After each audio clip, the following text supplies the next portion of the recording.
அன்றாட வாழ்வில் அறிவியல் என்னும் சிறப்புரை நிகழ்விற்கு பேராசிரியர் பெருமக்களையும் ஆசிரியர் அல்லா பணியாளர்களையும் அன்புடன் வரவேற்கிறோம்.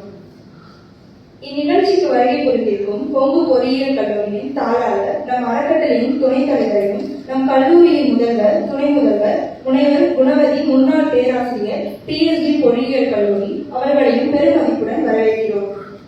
வரவேற்புரை நல்க நம் கல்லூரியின் முதல்வர் முனைவர் பானுசாமி அவர்களை அன்புடன் அழைக்கிறோம். சிறப்பு செய்யும் நிகழ்வு நம் கல்லூரியின் தாளாளர் அவர்களை நம் சிறப்பு விருந்தினர் அவர்களுக்கு பொன்னாடை அணிவித்து மரியாதை செய்யுமாறு அன்புடன் கேட்டுக்கொள்கிறோம். நம் அறக்கட்டளையின் துணைத் தலைவர் திரு ERP கிருஷ்ணன் அவர்களை நம் சிறப்பு விருந்தினர் அவர்களுக்கு நினைவு பரிசினை நல்குமாறு அன்புடன் கேட்டுக்கொள்கிறோம்.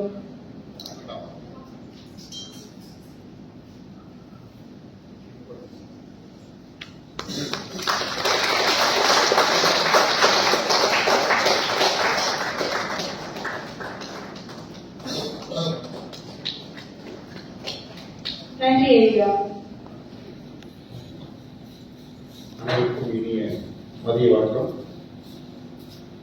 இந்த நிகழ்வு இப்போது கொஞ்சம் எல்லாரும் 2 மணி சாப்பிட்டு வந்து உட்கார்ந்து கேட்கறதுக்கு ஒரு சிரமமாக தான் இருக்கும்.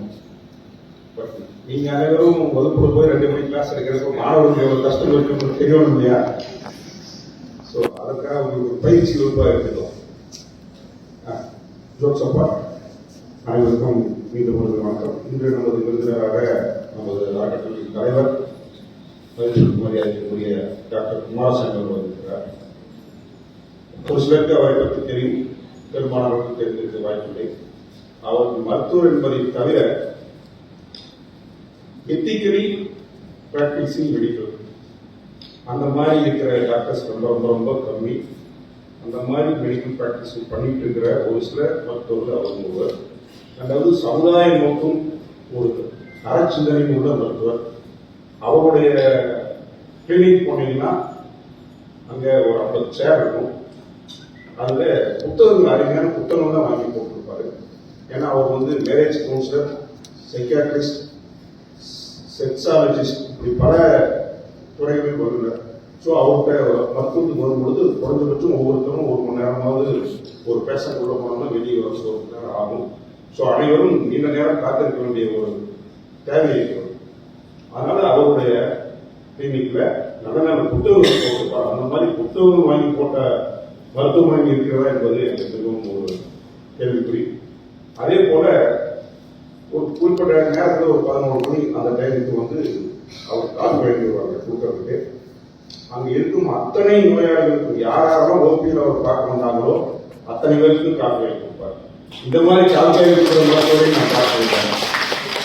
இதெல்லாம் வந்து ஒரு மாதத்துக்கு ஒரு சோறு அந்த மாதிரி தான். அது போக அவர்களுக்கு மருத்துவம் பார்க்க வர்றவங்கள்ட்ட தேவையெல்லாம் மருந்து எழுத மாட்டாரு, தேவையெல்லாம் சிகிச்சை கொடுக்க மாட்டார். ஒரு ஸ்கேனோ ஒரு டெஸ்ட் எழுதும் பொழுது அந்த ஸ்கேன் சென்டர்கிட்ட எனக்கு கொடுக்க வேண்டிய கமிஷன் நீ பேஷண்ட் சார்ஜே குறைச்சி கொடுத்துடும், எனக்கு கொடுக்க வேண்டாம்னு நினைக்கிறவர். அதாவது மகாத்மா காந்தி ஒரு வந்து சொல்லுவார், அதாவது கஸ்டமரிஸ் யுவர் பாஸ் அப்படின்னு ஒரு வணிகம் சம்பந்தப்பட்ட ஒரு கோர்ட்ல வந்து மகாத்மா காந்தி சொன்னதாக இருக்கும். வாடிக்கையாளரே உங்கள் முதலாளி, வாடிக்கையாளருக்காக சேவை செய்வதற்காக நாம் இருக்கிறோம். அதே போல இவருடைய மருத்துவமனையில் இவரிடம் பணிபுரிகின்ற உதவியாளர்கள் அத்தனை பேருக்கு சொல்லக்கூடிய வாசகம், பேஷண்ட்ஸ் தான் நமக்கு முதலாளி, அவங்க கொடுக்குற காசுல தான் நம்ம வந்து சட்ட துணிமணி போட்டு சாப்பிட்றோம், அவங்களுக்கு மரியாதை கொடுங்க, அவங்களுக்கு நல்லா கனிமா கொடுத்துக்கோங்க சொல்றதுதான் இவருடைய முதல் வாசகம் இதுதான். அதே போல ரூபின் ஷா அப்படிங்கிற ஒரு சிறந்த வல்லுநர் இருக்கிறாரு. நீங்க வேணா யூடியூப்ல போய் போட்டு பார்க்கலாம். அவர் உலக அளவில் மேல் இன்ஃபர்டிலிட்டி அண்ட் செக்ஷுவல் டிஸ்பங்ஷன் அந்த துறைகளில் வல்லுநர். பல விஷயங்கள் அவராகவே கண்டுபிடிச்சு அமல்படுத்தி வந்திருக்கிறார். உலக அளவில் தேர்ந்தெடுக்கப்பட்ட நிபுணர்கள் அவர் ஒருத்தர், இந்தியாவில் சிறந்த நிபுணர். பாம்பேல அவர்கிட்ட அப்பாயின்மெண்ட் வாங்குறது பல விவிஐபிகள் காத்திருப்பாங்க கியூல. அவர் சில தேவைகளுக்காக ஈரோடு வந்து சிகிச்சை அளித்து சென்றிருக்கிறார். அவர் அப்படி வரும்பொழுது ஒரு முறை இவரும் அவரும் ஒட்டுக்காக இந்த சிகிச்சை கொடுக்கிறார்கள். அப்ப திடீர்னு அவர் காணும். என்னன்னு பார்த்தா அவர் மருத்துவமனையிலிருந்து ஏத்த மாதிரி இருக்கிற கடைக்கு போய் இவருக்கு சுகர் பேஷண்ட் டைம் 12 மணிக்கு மேலே ஆயிடுச்சு, இவருக்கு பசிக்கு, இவருக்கு வந்து அந்த பிராபம் வந்துருக்காங்க. வெளியே போனால் போட்ட ஸ்நாக்ஸ்லாம் அவர் நடந்து போய் ரோட்டை கிராஸ் பண்ணி வாங்கிட்டு வந்தாங்க. அப்போ அவர் இவர் மேல எவ்வளவு மதிப்பும் மரியாதையும் வைத்திருப்பாருன்னு நம்ம அதை பார்க்கணும். உலக அளவில் பல்வேறு விஐபிகள் அப்பாயின்மெண்டாக காத்திருக்கக்கூடிய ஒரு மருத்துவ நிபுணர் அவருடைய பிரதான சீடர் அப்படின்னு சொல்லலாம். ஏன்னா இந்த தமிழ்நாடு, கேரளா, கர்நாடகா பகுதியில் இருக்கிறவங்க ஏதாவது சிகிச்சைக்கு அவருக்காக கேட்டாங்கன்னா, நீ எங்கிட்ட வரணும்ப்பா, நான் நம்மளுடைய மருத்துவர் இருக்கிறார், அவருக்கு சொல்றேன், நீ அங்கேயே சிகிச்சை எடுத்துக்கலாம் அப்படின்னு.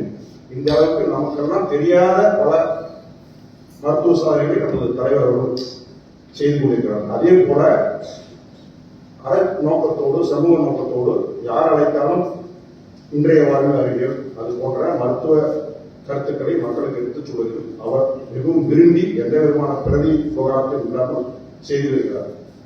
பிரதி விவகாரம் இல்லாமல் செய்து வருகிறார் என்பதற்கு இன்னொரு எடுத்துக்காட்டு சொல்ல விரும்புகிறேன். ஆத்திசூடி என்ற ஒரு யூடியூப் சேனல் இருக்கிறது. அதை வேறொரு மருத்துவர் நடத்தி இருக்கிறார். பிரபல மருத்துவராகவும் இவருடைய நண்பர். அந்த களத்தில் பலவேறு மருத்துவ சம்பந்தமான வீடியோக்கள் வெளியிட்டிருக்கிறார். அதற்கு 10 லட்சம் வியூவர்ஸ் போயிருக்கு. சரிங்களா?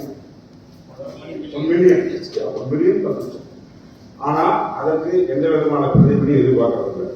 அந்த டாக்டருக்கு அது வருமா வராதா, எவ்வளவு வருமா தெரியாது. அவர் கேட்டா இவர் அந்த சப்ஜெக்ட்ல பேசி கொடுத்துவாரு. அந்த வீடியோக்களை அந்த தளத்துல பதிவிட்டுருவாங்க. அதுக்கு 10 லட்சம் 1 மில்லியன் வியூவர்ஸ் இருக்காங்க. அந்த மாதிரி எந்த பிரதிபலனும் இல்லாமல் சேவையாற்றி கொண்டிருக்கும் மருத்துவர் இன்று நம்மிடையே வந்து உரையாற்றுவது நமக்கு கிடைத்த பொருளான வாய்ப்பு, ஒரு சிறப்பு. அவரை வரவேற்பதில் மிக்க மகிழ்ச்சி அடைகிறேன். இனி இந்த அவை அவரிடம் செல்கிறது. நன்றி. அவர்கள் நமது KVIT அறக்கட்டளையின் தலைவராக இருந்து வருகிறார்.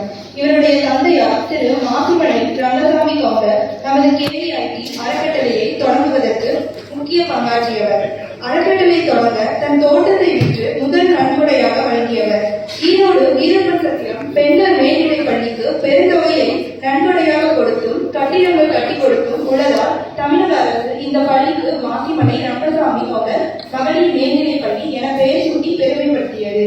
டாக்டர் குமாரசாமி அவர்கள் பாலியல், திருமண மருத்துவம் மற்றும் செயற்கை கருவுற்றல் துறைகளில் சிறப்பு மருத்துவ நிபுணராக விளங்கி வருகிறார். 2000 ஆண்டு குஜராத்தில் பூகம்பம் ஏற்பட்ட பொழுது மருத்துவ சேவைக்காக அங்கு சென்று சேவை செய்தார். ராமகிருஷ்ணா மடத்தின் சார்பாக அருணாச்சல பிரதேசத்தில் சில மாதங்கள் தங்கியிருந்து மருத்துவ சேவை ஆற்றினார். நமது சிறப்பு பேச்சாளரின் மருத்துவ குறிப்புகளை கேட்பதற்கு லட்சக்கணக்கான வாசகர்கள் யூடியூபில் காத்திருக்கின்றனர். இவர் ஒரு சிறந்த பேச்சாளர். இந்திய கலாச்சாரத்தில் மிகவும் ஈடுபாடு கொண்டவர். பாரம்பரிய உணவு முறைகள் மற்றும் பழக்க வழக்கங்களை இளைஞர்களிடம் எடுத்துச் செல்வதில் மிகவும் முனைப்பாக இருப்பவர். இத்தகைய பெருமை வாய்ந்த நம் சிறப்பு விருந்தினர் உயர்திரு டாக்டர் குமாரசாமி, தலைவர் Kongu Vellalar institute of technology trust அவர்களை சிறப்புரை வழங்க பேரன்போடும் பெருமதிப்போடும் அழைக்கின்றோம்.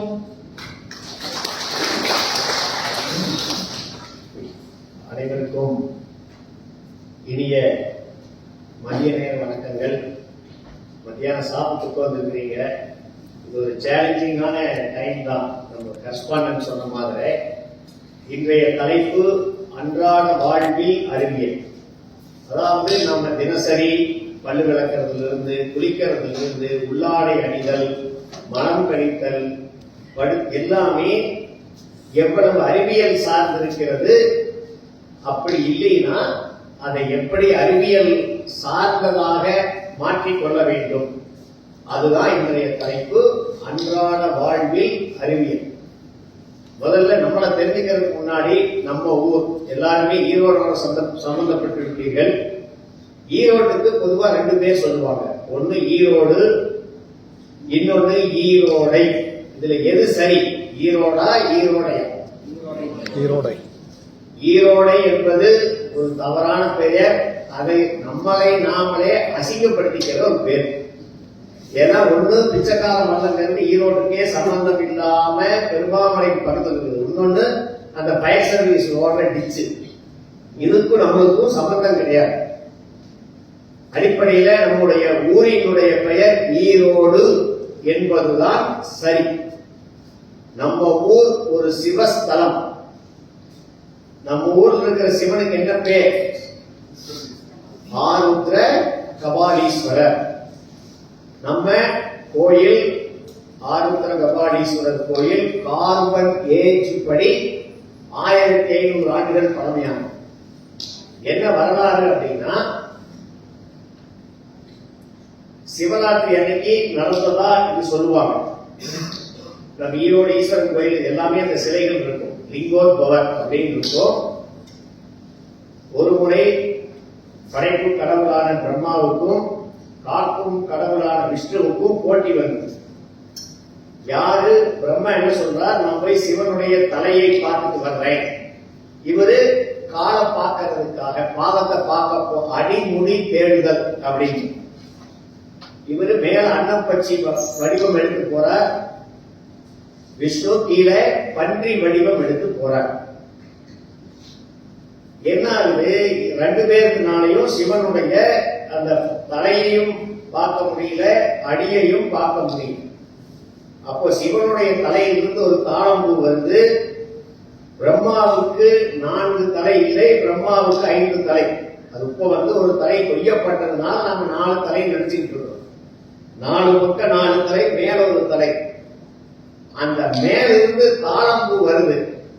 அதுகிட்ட பிரம்மாஜி ஒரு அக்ரிமெண்ட் போடுறார், நான் வந்து சிவனை பார்த்துட்டு தான் நீ பொய் சொல்லு அப்படின்ட்டு. அப்படி பொய் சொன்னதுனாலதான் தாழம்பூவை நாம் வழிபாட்டுக்கு பயன்படுத்துவது இல்லை.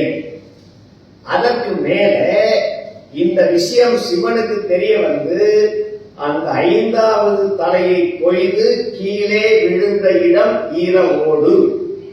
சம்ஸ்கிருதத்துல நம்ம ஈஸ்வரனுக்கு பெயர் ஆருத்ரா. ஆருத்ரா அப்படின்னா தமிழ்ல நம்ம திருவாரை. ஆருத்ரான்னா சமஸ்கிருதத்துல ஈரமான, நனைந்த, மென்மையான, சிவந்த அப்படின்னு அர்த்தம். கபாலம் அப்படின்னா ஓடு. அந்த ஈர ஓடு விழுந்த இடம் ஈரோடு. நம்மளுக்கு தமிழும் தெரியாது, சமஸ்கிருதமும் தெரியாது, இங்கிலீஷும் தெரியாது. நம்ம ஊர் என்ன ஈ பிளஸ் ரோடு, ஈங்கிறத தமிழ்ல பண்ணிக்கிறோம், ரோடுங்கிறத இங்கிலீஷ்ல எடுத்துக்கிறோம். நம்ம ஊரினுடைய ஒரிஜினல் பெயர் ஈரோடு. அந்த விழுந்த இடங்கள் வந்து, அதனுடைய சிதறிய இடங்கள் வந்து சித்தோடு, பேரோடு, வெள்ளோடு இதெல்லாம் அதுல வரும். சோ ஈரோடை என்பது சரியல்ல, ஈரோடு என்பதுதான் சரி. நான் ஒரு மீட்டிங்ல இந்த விஷயத்தை பேசி, முன்னாள் ஏடிஎம்கே ஆட்சியில மாப்பா இருந்தார், பாண்டிய ராஜமேடம், அந்த தமிழ்துறையில் ஒரு மந்திரி இருந்தார். அவர் வந்து இந்த தகவல் சட்டசபையில போய் அந்த ஈயை எடுத்துட்டு யூ போடுறதுக்கு ஃபைல்ல ரெடியா இருக்கு. ஏன்னா எரோடுன்னு தான் மத்தவங்க படிப்பான், எரோடு தான் அடித்தர். இப்போ அது வருவதற்கான வாய்ப்புகள் இருக்கலாம். வந்தால் என்னுடைய பங்கு பதில் செய்கிறது. ஈரோடு வந்தால் அங்க ஈரோடு கார்பரேஷன் ஆபீஸ் இருந்து ஒருத்தர் அனுப்பிச்சு இந்த கதையெல்லாம் கேட்டு எழுதிட்டு போய் வச்சிருக்கிறாங்க. நம்ம ஊர் ஈரோடே கிடையாது, நம்ம ஊர் ஈரோடு. ஈரோடு ரைட். இப்போ முதல்ல காலையில் எழுந்திருச்சோமே அனைவரும் எல்லாத்துக்கும் பல் விளக்கிற பழக்கம் இருக்கலாம். அன்னைக்கு ஒரு விளம்பரம் பார்த்துட்டேன், பல் விளக்காதீர்கள் அப்படின்னு சொல்லி போட்டோம். ஏன்னா நிறைய பேர் கேட்கிறார்கள் ஆடு மாடு விளக்குதான் அப்படின்னு. சோ ஃபர்ஸ்ட் நாம ஒரு பிரஷ் எடுக்கிறோம். அந்த பிரஷ் எப்படி இருக்கணும் அப்படின்னா, பிரஷ் வந்து நிறைய ஷேப்ல பார்த்துருக்கீங்க, சதுரமா உருண்டையா எல்லாமே இருக்கும். முக்கோண வடிவில் இருக்க வேண்டும். ஏன்னா முக்கோண வடிவில் இருந்தா தான் கடைசி பற்களுக்கு எளிமையா போயிட்டு வரும். அதுலயே போய் பார்த்தீங்கன்னா இந்த குஞ்சங்கள் கிறிஸ்டல்ஸ் எப்படி இருக்கும்னா, சென்சிட்டிவ், சாஃப்ட், மீடியம், ஹார்ட் இப்படி எல்லாம் இருக்கும். நம்ம அதுல சாஃப்ட மட்டும்தான் வாங்கணும். அதை விட பெஸ்ட் சென்சிட்டிவ். ஏன்னா இதுல ஹார்டு வாங்கணும் அப்படின்னா நம்முடைய ஈறுகளை காயப்படுத்தி ரத்தம் வர வைக்கும். ரெண்டே விஷயம், முக்கோண வடிவத்தில் இருக்கணும். இந்த குஞ்சங்கள் சாஃப்ட் அல்லது சென்சிட்டிவ் இந்த டைப்ல தான் இருக்கணும். அடுத்தது பேஸ்ட். பேஸ்ட் அப்படிங்கிறது நம்ம எப்படி ஏருக்கு சோப்பு போடுறோமோ அது போல இந்த பல்ல தூய்மைப்படுத்துவதற்கான ஒரு பொருள். அது முடிந்தவரை வெள்ளை நிறத்தில் இருப்பது நல்லது. ஏன்னா வெள்ளை நிறத்தில் இருந்ததுன்னா அதுல கெமிக்கல்கள் குறைவாக இருக்கும். இன்னொன்னு அந்த ஜெல்லு உள்ள அதுல பார்த்தா மினுமினு இருக்கு, அந்த கிளிஸ்டர்ஸ் எல்லாம் இருக்கும், அதை வாங்குவதை தவிர்க்கணும். ஏன்னா அதெல்லாம் ப்ளீச்சிங் மெட்டீரியல். அடுத்தது வைக்கிறது, இந்த விளம்பரத்துல வர்ற மாதிரி மேல வைக்கக்கூடாது, முழுக்க உள்ள போகணும், கொஞ்சம் கூட வெளியே இருக்கக்கூடாது. அப்படி போகலினா இப்படி கட்டி உள்ள போக வச்சுக்கணும். இந்த விளம்பரத்துல வர்ற மாதிரி மேல வைப்பது மிக மிக தவறு. என்ன ஆகும்னா ஒரே இடத்தோட போயிடும், கடைசி வரைக்கும் வராது. நல்லா பேஸ் இருந்து மேல வரைக்கும் வச்சுக்கணும். வச்சுட்டு பற்களை 4 பகுதிகளாக பிரித்துக் கொள்ள வேண்டும். இதெல்லாம் நம்ம நேச்சுரோபதி காலேஜில் கொண்டாட சொல்லியிருக்கேன். முதல்ல மேல் வரிசை பற்களுக்கு மேலிருந்து கீழ், அதாவது தனித்தனியா வளர்க்கணும். ஒரு பிரஷ் இந்த லென்த்துக்கு பொதுவா அவங்க பல் சைஸை பொறுத்து 2 பல்லு 3 பல்லு வரும். ஒவ்வொன்றுக்கும் 2 முறை 3 முறை, அதாவது இந்த ஈறுகளை மசாஜ் பண்ணிட்டு இப்படி வரணும். மேலிருந்து கீழ், மேல் பல்லுக்கு மேலிருந்து கீழ் தனித்தனியா வரணும். அடுத்தது கீழ் பல்லுக்கு கீழிருந்து மேல். ஏன்னா நாம மேலிருந்து இதுக்கு ஆப்போசிட்ல போனோம்னா அந்த ஈருக்கும் பல்லுக்கும் நடுவுல கேப் வரும். அந்த பற்கள் ஈறுகளால் தான் ஸ்ட்ராங்கா இருக்குது. அதுக்கு நடுவுல இப்படி நாம எகென்ஸ்டா பண்ண என்ன ஆகும்னா இது பற்களுடைய வலு குறைஞ்சிடும். அதனால மேல் பல்லுக்கு மேலிருந்து கீழ் 1 2 3 1 2 3 அப்படி வரிசையா எல்லாத்திலையும் ஒவ்வொரு பல்லுக்கும் தனியா கவனம் செலுத்தி பண்ணணும். கீழ் பல்லுக்கு கீழிருந்து மேல் ஒரு இடத்துக்கு 3 முறையாச்சு பண்ணணும். இதுல முக்கியம் பற்களுக்கு இடையில் இருக்கின்ற அந்த அழுக்கு எடுக்கிறது. அதே போல இங்கேயும் மேலிருந்து கீழ் வரணும், பட் அது சிரமம். அதனால அதே ஸ்டைல இப்படி ஒரே பக்கம் வரணும். புரியுதா? மேல இருந்து கீழ். ஏன்னா இப்படி போய் விளக்குறது சிரமம். அந்த திறமையில் தான் பண்ணிக்கலாம், இது கொஞ்சம் பிராக்டிக்கலா இருக்கும். அதே போல கீழ் பல்லுக்கு கீழிருந்து மேல் இப்படி முழுவதுமாக எல்லா பற்களையும் செய்யணும். செஞ்சுட்டு வாய் கொப்பளிச்சுட்டு அதுக்கப்புறம் ஈறுகளை நல்லா மசாஜ் பண்ணிடணும். ஏன்னா ஈறுகளை மசாஜ் பண்றதுனால நம்மளுக்கு 2 நன்மை. ஒண்ணு அங்க இருக்கிற அழுக்கு போகும், இன்னொன்னு அங்க ரத்த ஓட்டம் நல்லாகி அந்த ஈறுகள் பலப்படும். ஈறுகளை அழுத்தி சுத்தம் பண்ணணும். இதுலயே இந்த கடவாய் பற்களுக்கு நாம தோசை சொல்ற மாதிரி வட்ட வட்டமா பண்ணணும். இந்த மேல் கடவா பல்லுக்கு அது மாதிரி. அடுத்தது நாக்கு வடிப்பான் எந்த காரணம் கொண்டும் பயன்படுத்தக்கூடாது. ஏன்னா நம்ம உடம்புல நிறைய உறுப்புகள் செல்ஃப் கிளீனிங் ஆர்கன், தன்னைத்தானே சுத்தம் செய்து கொள்ளும். நாம் கண்ணுகளுடைய சோப்பு போடுறதில்லை, மூக்களுடைய சோப்பு போடுறதில்லை, காதுக்குள்ள பெண்ணுறுப்பு, இப்படி பல உறுப்புகள் செல்ஃப் கிளீனிங் ஆர்கன், தன்னைத்தானே சுத்தம் செய்து கொள்ளும். அதே போல நாக்கும் நாம முறையா பயன்படுத்தினா அதுவும் ஒரு செல்ஃப் கிளீனிங் தான். அப்படி இல்லை அப்படின்னா இதே பிரஷ்ல ரொம்ப மென்மையா பண்ணணும். நம்ம அந்த ஊன்னு பண்ணி நம்ம பல்லு வளர்க்கறது பக்கத்து வீட்டுக்காரங்க கேட்க வேண்டிய அவசியம் எல்லாம் கிடையாது. எப்பொழுதுமே நம்ம பல்லு வளர்க்கறது பாத்ரூம் சத்தம் வெளியே போகக்கூடாது. அப்படி பண்ணுனா என்ன ஆகும்னா உங்களுக்கு எது குடித்தல் வரும். அந்த நாக்கை நம்ம வலிக்கிறப்ப அந்த ஊன்னு பண்றப்ப வயிற்றில் இருக்கிற அமிலம், காலையில சாப்பாடு HCl ஹைட்ரோகுளோரிக் ஆசிட் நம்முடைய ஸ்டமக் இறைப்பையில் இருக்கும். அது எது குளிச்சு மேல வரும், வர்றப்ப நம்முடைய உணவுக்குடன் ஈசோபேகஸ் புண்ணாயும். இது தினம் பண்ண பண்ண பண்ண பண்ண கடைசியில் எது குளித்தாலும் ஒரு பிரச்சனையா போகும். ஏன்னா நாம ஒரு நாள் செய்யற வேலையிலேயே அதிகமான இன்ட்ரா அப்டாமினல் பிரஷர், நம்ம வயிற்று பிரஷர் அதிகமா கொடுக்கிறது இந்த நாக்கு வலிக்கிறதுலாம் கண்டிப்பா நாக்கு வலிப்பான் பயன்படுத்தக்கூடாது. இதே பிரஷ்ல மென்மையா பண்ணிக்கணும். பற்களை 2 முறை விளக்கணும். காலையில் ஒருக்கா, சாயந்தரம் ஒருக்கா. ஏன்னா இரவு நேரத்துல தான் நமக்கு பல் சொத்தை வரும். பகல் நேரத்தில் நமக்கு பல் சொத்தை வராது. நம்முடைய வாயில் எச்சில் இருக்கிறப்ப, நம்ம கான்சியஸா பேசிக்கிட்டு இருக்கிறப்ப, நம்ம வாயில் அந்த எச்சில் இருப்பதனால் அந்த பாக்டீரியாக்கள் போய் பற்களை சிதைவு செய்யாது. இரவுல நாம தூங்குறப்ப எச்சில் சுரப்பு நின்று அந்த வறட்சி ஏற்படும் பொழுதுதான் அந்த சொத்தைப்பல் தான் உலகத்திலேயே the commonest disease of the human being அப்படின்னா கேரிஸ் டு சொத்தைப்பல். ஆல்மோஸ்ட் இல்லாத ஆளே இருக்க முடியாது. அதனால இரவு கண்டிப்பா பண்ணணும். சப்போஸ் அது சோம்பேறித்தனமா இருக்குது, ஒரு மாதிரி டிஸ்கம்ஃபர்ட்டா இருக்குதுன்னா ஒரு 4-5 முறை நல்லா போர்ஸா வாய் கொப்புளிச்சு துப்பணும். அந்த பர்பஸ் என்ன அப்படின்னா அந்த உணவு துகள்கள் தங்கக்கூடாது. இப்போ நிறைய பேர் பற்களை சுத்தமா வச்சுக்க மாட்டாங்க, அவங்களுக்கு சொத்தை பல்லே இருக்காது.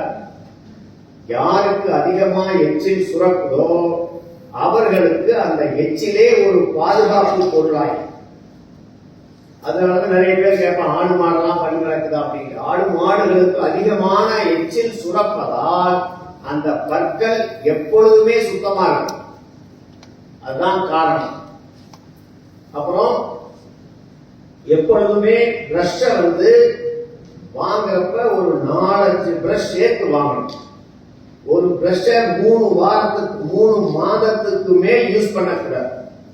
நாம நீண்ட நாள் யூஸ் பண்றப்ப என்னன்னா இப்படி நின்று இருக்கிறது படுக்கணும். அந்த அளவுக்கு எல்லாம் வரக்கூடாது. ஷேப் மாறவே கூடாது. நின்ற கோலம் போய் படுத்த கோலம் வந்துவிடும்.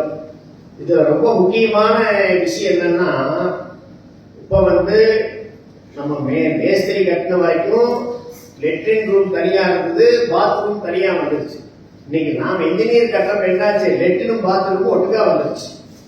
இதுல ஒரு ஆராய்ச்சி பண்ணாங்க, எந்த இடத்துல கிருமிகள் அதிகமா இருக்குது அப்படின்னு பார்த்தா முதல்ல அந்த பாத்ரூமினுடைய கைப்பிடி, 2வது பிரஷ். மனத்தில் இருக்கிற அத்தனை கிருமிகளும் நம்முடைய பிரஷ் போயிடும். என்ன பண்ணணும்னா பிரஷ் கண்டிப்பா டாய்லெட்ல இருந்து வெளியே கொண்டு வைக்கணும். ஏன்னா அந்த ஈரத்துக்கு நிறைய பங்கஸ் பாக்டீரியாக்கள் வந்துவிடும். இது ஒரு விஷயம். இதுல சந்தேகம் இருக்குதா? நான் ஒவ்வொன்றா கேட்டு போறது. சந்தேகம் இருக்குதா யாருக்காச்சி? சந்தேகம் இல்லை. நான் சொல்றபடி எத்தனை பேர் பல் விளக்கிட்டு இருக்கிறீங்க?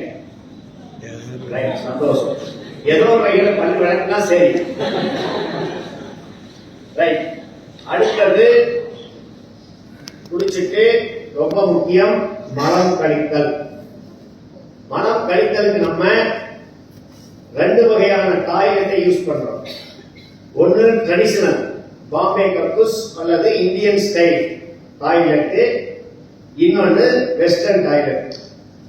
நாம வெள்ளக்காரனை பார்த்து எவ்வளவோ கெட்ட விஷயங்கள் கத்துக்கிட்டாலும் அந்த கெட்ட விஷயத்தின் தலைவன் எதுனா வெஸ்டர்ன் டாய்லெட்.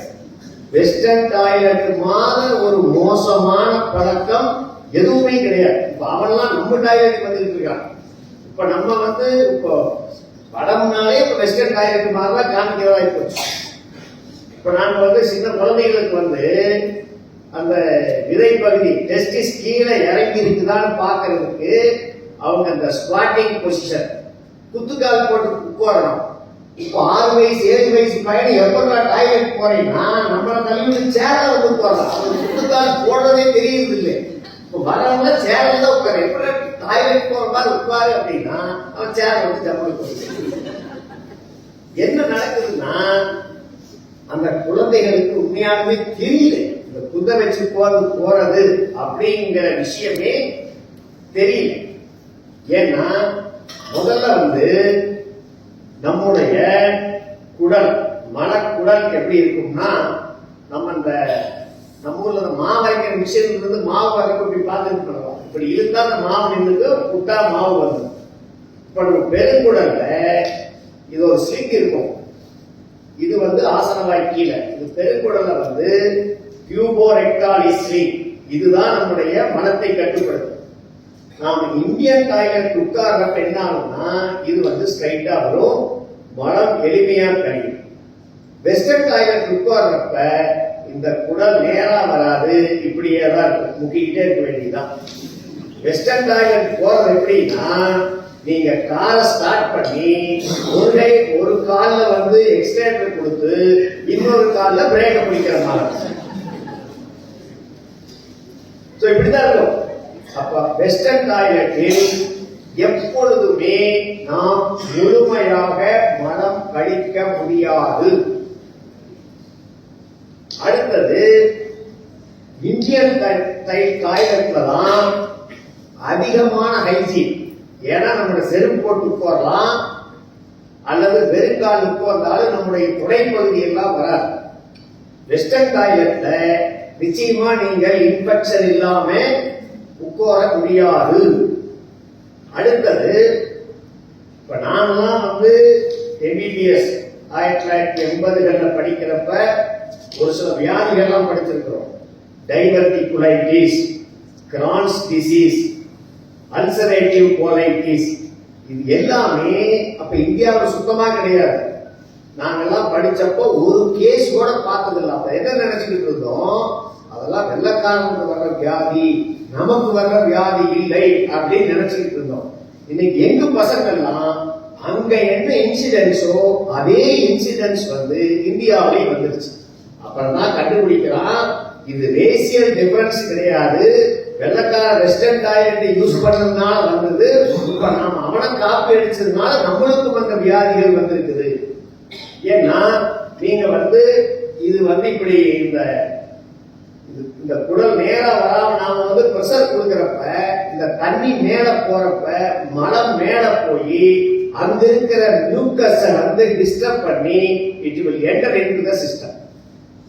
அப்போ அதுக்கு நம்ம அந்த மலம் நம்ம உடம்புக்கு ஒரு ஆன்டிஜன், அதாவது நம்முடைய உடலுக்கு ஒரு எதிர்ப்பகுதி, அது நம் ரத்தத்தில் கலந்து இந்த வியாதிகள் வருகிறது.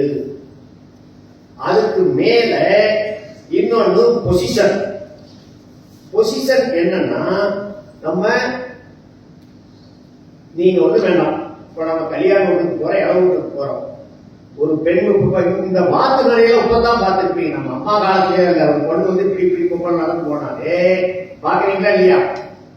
இப்படி இந்த வாத்து நட ஒரு பெண் நடந்து போனாங்கன்னா அவங்க மினிமம் 10 to 15 வருஷம் வெஸ்டர்ன் டாய்லெட் யூஸ் பண்றாங்க. முட்டி போய் யாராச்சும் சார் உங்க வயசுக்கு இந்த வாத்து நடைய 10 வருஷத்துக்கு முன்னாடி பார்த்துருக்கீங்களா? பார்த்துருக்கீங்களா? பார்த்தது இல்லையா? நம்முடைய பாட்டி வாத்து நட நடக்கல, நம்ம அம்மாயி பார்த்து நான் நடக்கல, நம்ம அத்தைமார்கள் பாட்டி இந்த வாத்து நட நடக்கிறாங்க. என்ன காரணம் என்றால், முட்டி விரைவில் தேய்ந்து செயலற்று விடும். சோ ஒருத்தர் தொடர்ந்து இந்தியன் அதாவது வெஸ்டர்ன் டாய்லெட்ல உட்கார்ந்து டைனிங் டேபிள்ல உட்கார்ந்து சாப்பிட்டாங்கன்னா 10 வருடத்தில் அவர்கள் வாத்து நடைக்கு வந்து விடுவார். என்ன காரணம் அப்படின்னா, நம்ம மூட்டை மூட்டு ஜாயின்ஸ் கார்டிலேஜ், அந்த முழு சர்ஃபேஸ் மூட்டு அந்த ஜாயின்ஸுக்கு பிளட் சர்க்குலேஷன் கிடையாது. எப்படி தோலுக்கு பிளட் சர்க்குலேஷன் இருக்குது, எலும்புக்கு பிளட் சர்க்குலேஷன் இருக்குது.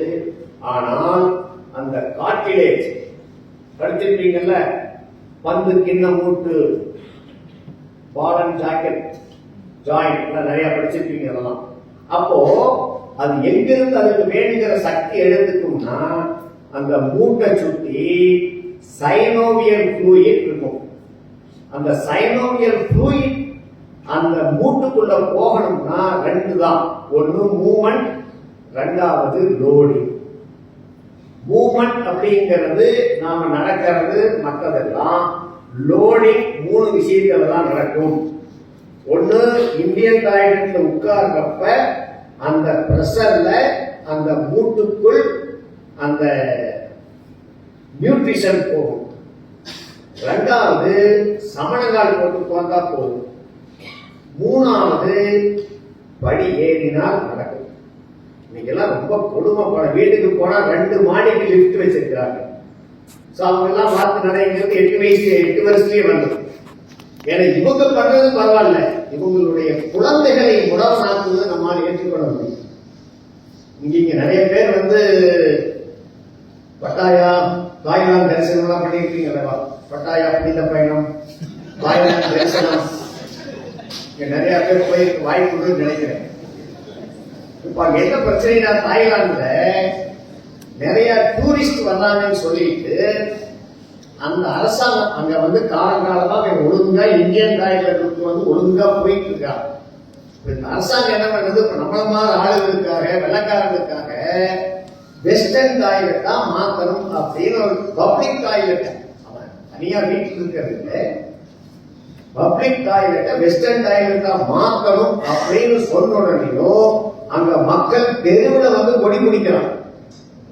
அது என்ன அருமையான ஸ்லோகம், டோன்ட் கிரிப்பிள் அவர் ஃபியூச்சர், எங்களுடைய எதிர்கால சந்ததியினரை முடவனாக்காதே. நீங்க பார்த்தா தெரியும், நீங்க யூடியூப்ல பார்க்கலாம், எல்லா பக்கமே இருக்கும். ரொம்ப நாள் முன்னாடி பேப்பர்ல வந்தது, டோன்ட் கிரிப்பிள் அவர் ஃபியூச்சர், எங்கள் வருங்கால சந்ததியை முடவனாக்காதே. ஆனா நம்ம வீட்டுக்கு முடவனுக்கு ரெடி பண்ணிட்டு இருக்கிறோம். சோ இந்த அளவுக்கு அவேர்னஸ் இருக்குது. ஒண்ணு, இந்தியன் டாய்லெட் உட்காரலாம், அல்லது வேற வழி இல்லை. என்ன பிரச்சனைனா, வாடகை வீட்டுல இந்தியன் டாய்லெட் வச்சா வாடகை பண்ண மாட்டீங்க. அதுக்காக உங்களுக்கு வேற விதியே இல்லைன்னா 2 பண்ணலாம். ஒண்ணு, அது மேல ஏறி போதுக்கலாம், அல்லது அதற்கு ஈடா, இதெல்லாம் சயின்டிபிக்கலி ப்ரூவன், ஒரு நாளைக்கு 25 தோப்பு போடணும். ஒண்ணு அது மேல உட்காருங்க, அல்லது 25 தோப்பு கரணம் போடுங்க, அல்லது முடவனாகலாம். எது எல்லாமே உங்களுடைய சாய்ஸ், எதுவும் நம்ம திணிக்கப்படுவதில்லை. அதான் சொல்லுவான், economical prosperity spoils the man, பொருளாதார செழுமை ஒரு மனிதனை அழித்து விடும். Economical poverty saves the man, பொருளாதார வறுமை ஒரு மனிதனை சீர்படுத்தும். இதெல்லாம் வந்து நம்முடைய எக்கனாமிக்கல் ப்ராஸ்பரிட்டியினுடைய ஒரு விளைவு. அப்புறம் அந்த வெஸ்டர்ன் டாய்லெட் என்னும் WTO கேள்விப்பட்டிருக்கீங்க, வேர்ல்ட் ஹெல்த் ஆர்கனைசேஷன். WTO கேள்விப்பட்டிருக்கீங்களா? சார், நான் கக்கச பத்தி பேசிட்டு இருக்கேன். பேர் வந்துச்சு.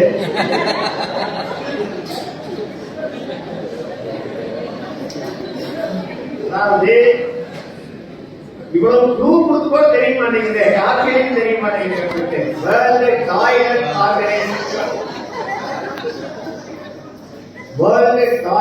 ஆர்கனைசேஷன் ஒன்று இருக்குது. அவங்க 2 காலேஜ் வச்சிருக்காங்க. ஒன்னு சிங்கப்பூர் இருக்குது, வேர்ல்ட் டாய்லெட் காலேஜ் அப்படின்னு இருக்குது. அடுத்த கிளை ரிஷிகேஷ் இருக்குது. இப்ப நம்ம வந்து மோடிஜி கொண்டாந்து இருக்காங்கல்லவா, அந்த ஸ்வச் பாரத் எல்லாம் அந்த வேர்ல்டு டாய்லெட் காலேஜினுடைய ப்ராஜெக்ட். அது நம்ம குழந்தைகள் அப்படி ஒரு படிச்சுட்டு இருக்கிறாங்க. அதற்கு கவர்மெண்டில் நல்ல டிமாண்ட் இருக்குது. ஒரு நகரத்தை வடிவமைப்பதில் வேர்ல்டு டாய்லெட் காலேஜில் படித்தால் அரசாங்க வேலைக்கு போகலாம். அடுத்தது அவரக்கா பார்த்து எங்க பண்றாங்க, நிறைய ஆட்கள் தேவைப்படுறாங்க. ஸ்வச் பாரத் பூரா அவங்க தான் வாங்குறாங்க. இப்ப வேர்ல்டு ஹெல்த் டே இன்னைக்கு, உலக சுகாதார தினம் ஏப்ரல் 7, வேர்ல்டு டாய்லெட் டே நவம்பர் 19. இதை பத்தி பெரிய விஷயங்கள் நடக்குது. அவன் தான் சொல்லியிருக்கிறான், அதாவது இந்தியா போன்ற நாடுகள்ல இவ்வளவு தண்ணி ஸ்கேர்சிட்டிக்கு ஒன் ஆஃப் த ரீசன் அந்த ஃபிளஷ் கட்டுறது. ஒரு முறை யூரின் போயிட்டு இப்படி பண்ணோம்னா 12 லிட்டர் காலி. ஒரு முறை டாய்லெட் போயிட்டு 2 தாட்டி தள்ளோம்னா 24 லிட்டர்.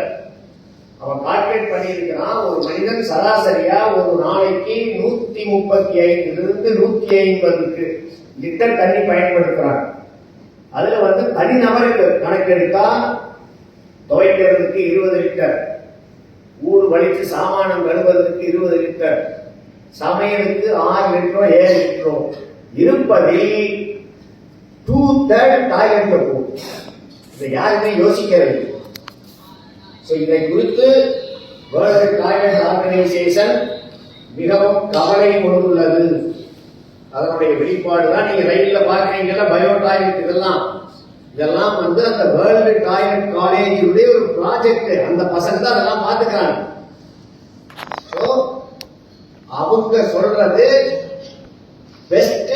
அவங்களுடைய ரிசர்ச் படி தண்ணி குறைவு, ஆரோக்கியம் அதிகம், எல்லாம் இருப்பது இந்தியன் டாய்லெட்ல. அவனுடைய வெஸ்ட் டாய்லெட் வெஸ்டர்ன் டாய்லெட்.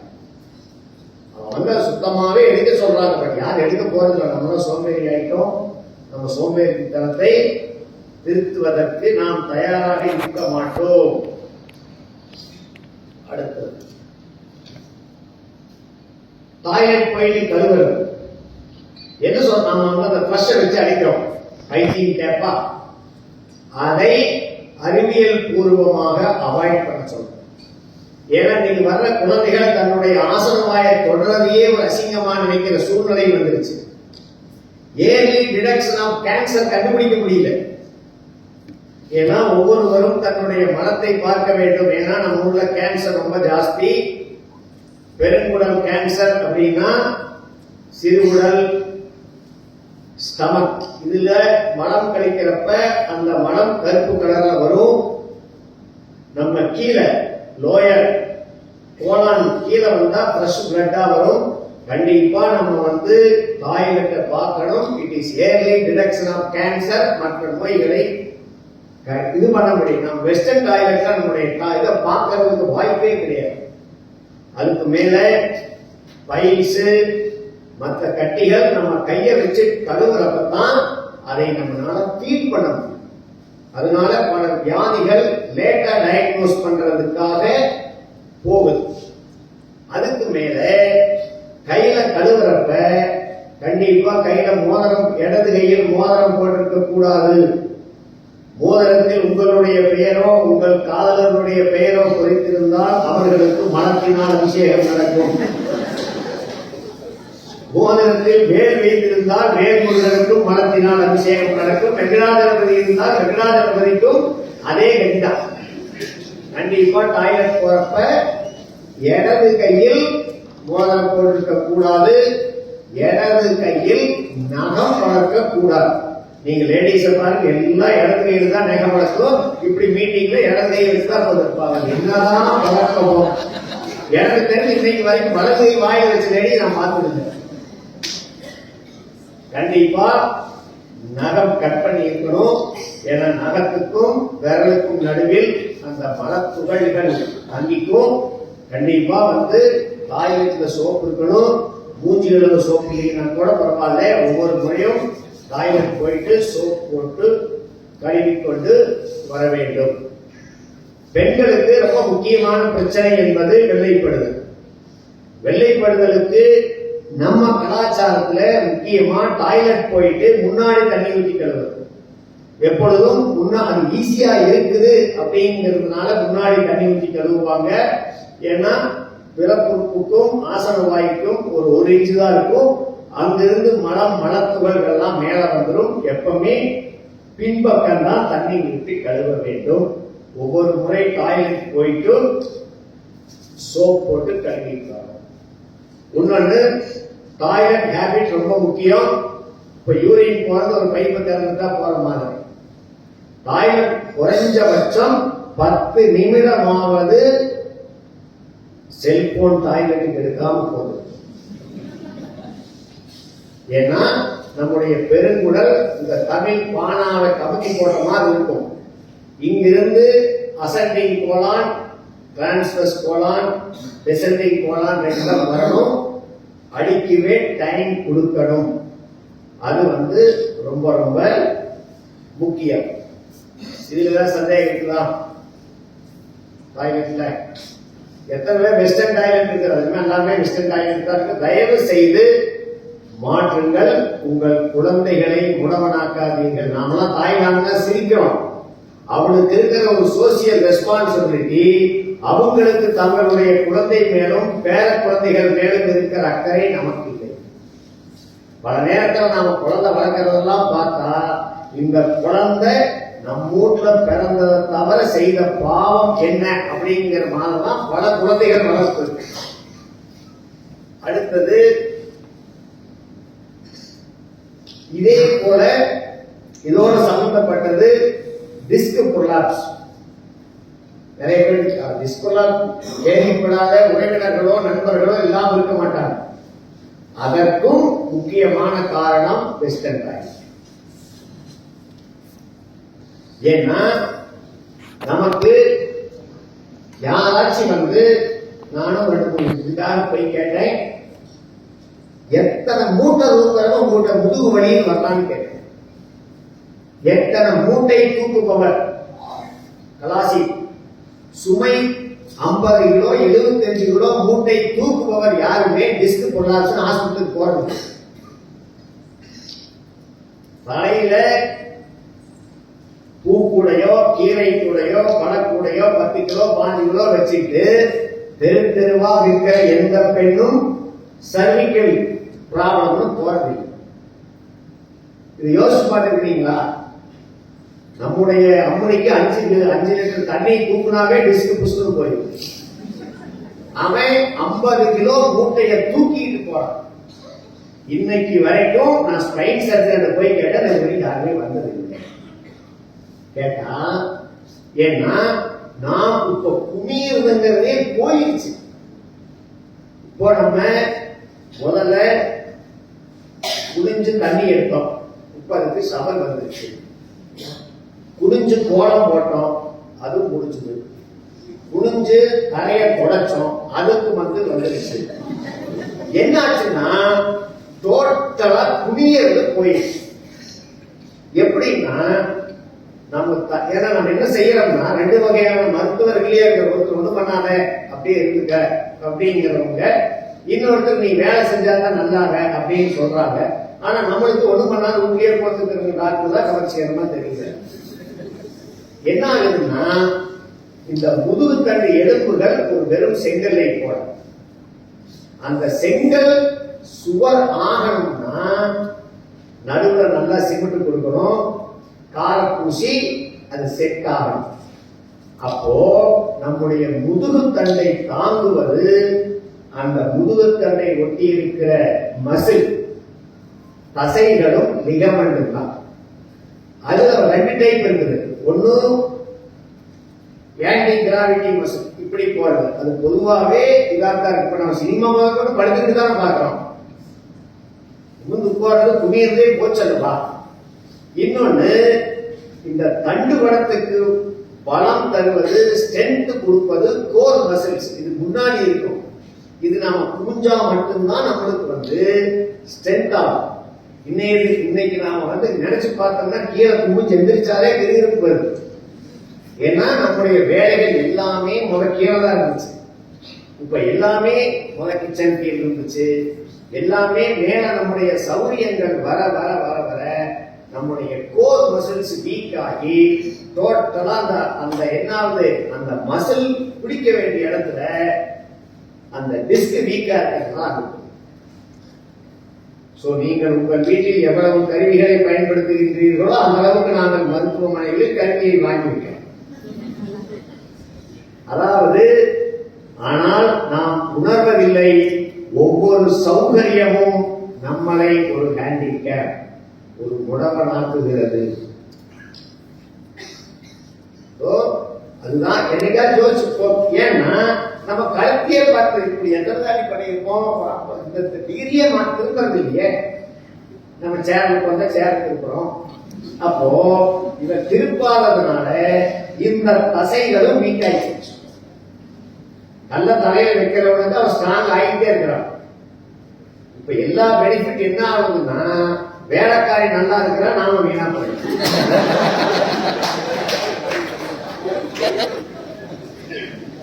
அதனாலதான் ஆண்டவன் தீன தயாளன், ஏழைகளுக்கு நண்பன். தயாளன்னா நல்லா கொடுக்கிற, அவனுக்கு ஆரோக்கியத்தை கொடுத்துறான். நாம் என்ன பண்றோம்? நம்ம சோம்பேறித்தனத்தினால முதல்ல நாம நிறைய வாங்கி போட்டு நாம சோம்பேறியாகும். என்ன வெல்த்தை வச்சு ஹெல்த் ஸ்பாயில் பண்றோம். அப்புறம் ஸ்பாயிலான ஹெல்த்துக்கு இந்த ஹெல்த்துக்கு வெல்த்தை செலவழிக்கிறோம். முதல்ல என்ன பண்றோம்? காசு இருக்கிறதுனால வெல்த்தை கொடுத்து சோம்பேறியாகி நோயை வாங்குறோம். அடுத்தது நோய் வந்ததுக்கு அப்புறம் இந்த ஹெல்த்தை இந்த மறுபடியும் இந்த வெல்த்தை கொடுத்து நம்ம வேணும். புரியுதா? எங்கேயாச்சும் நீங்க போய் பாருங்க, நீங்க ஸ்பைன் கிளினிக்கோ இந்த மூட்டு தேய்மானம் இருக்கிறவனோ ஏழைகள் யாருமே ஜிஹெச் இந்த கேஸே வரவில்லை. எல்லாம் கேஎம்சிஹெச், ராயல் கேர். அப்ப இது மட்டும் தான் நமக்கு எக்ஸசைஸ். அந்த கார்ல ஏறி இறங்குறது, டூ வீலர்ல ஏறி இறங்குறது, கால் டாக்ஸில ஏறி இறங்குறது, இதெல்லாம் தான் நம்ம செய்ய வேண்டிய மேக்சிமம் எக்ஸசைஸ். ஆனா சயின்ஸ் என்ன சொல்லுதுன்னா, ஒரு ஆண் தன்னுடைய அடிப்படை ஆரோக்கியத்திற்கு 15,000 ஸ்டெப்ஸ் வைக்கணும். ஒரு பெண் தன்னுடைய அடிப்படை ஆரோக்கியத்துக்கு 12,000 ஸ்டெப்ஸ் வைக்கணுங்கிறோம். அபார்ட்மெண்ட் வீடுகளில் வசிக்கின்ற பெண்கள் 120 ஸ்டெப்ஸ் கூட வைக்கிறது. சோ நாங்கெல்லாம் நல்லா இருக்கிறதுக்கு, மருத்துவர் நல்லா இருக்கிறதுக்கு ரெண்டே காரணம்.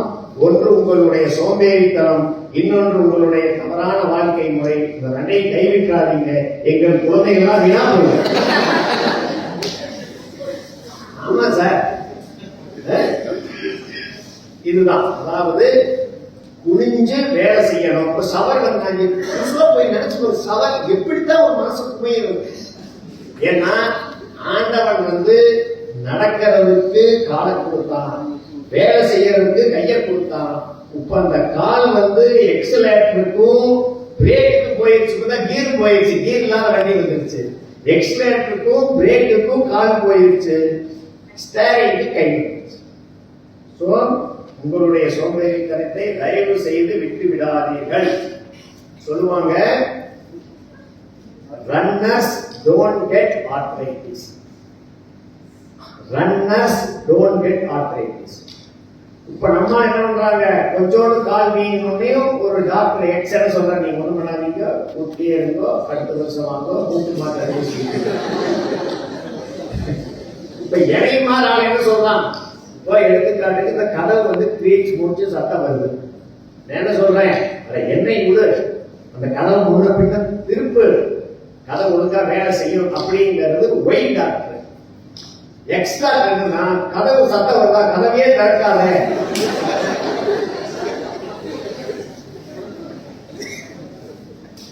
புரியுதா? சோ நம்ம ஆளு இது விஷய சைக்கிள் சொல்வீங்கல்ல, அதே போல சோம்பேறித்தனம், வெயிட் போடுதல், வெஸ்டர்ன் டாய்லெட்டை யூஸ் பண்ணுதல், சமணங்கால் போடாமை, டைனிங் டேபிள் உட்கார்ந்து சாப்பிடுறது, இப்படியே இருந்து மூட்டு தேய்மானம் ஆகுது. டாக்டர் சொல்றார், அப்படியே இருங்க, 6 மாசத்துல மூட்டு. என்ன கொடுத்தீங்கன்னா நீங்க உங்க ரேஞ்ச் ஆஃப் மூவ்மெண்ட் சொல்லுவோம். இப்ப இந்த ரேஞ்ச் ஆஃப் மூவ்மெண்ட் நீங்க ஆபரேஷனுக்கு முன்னாடி இருந்தா உங்களுக்கு ஆபரேஷனுக்கு அப்புறம் அந்த ரேஞ்ச் ஆஃப் மூவ்மெண்ட் வரும். ஆபரேஷன் அப்பே நீங்க இதே போட்டுட்டீங்கன்னாலும் அந்த வாக்கு நடை மாறாது. ரைட்? இதுலதான் சந்தேகம் இருக்குதான். ஏன்னா இயற்கையில மற்ற பொருட்கள் பயன்படுத்த தேய்மானமாகும், உயிரினங்கள் பயன்படுத்த வலியும் பெறும். இயற்கையில குழந்தை பிறக்கிறப்ப குருடாத்தான் பிறக்கும்.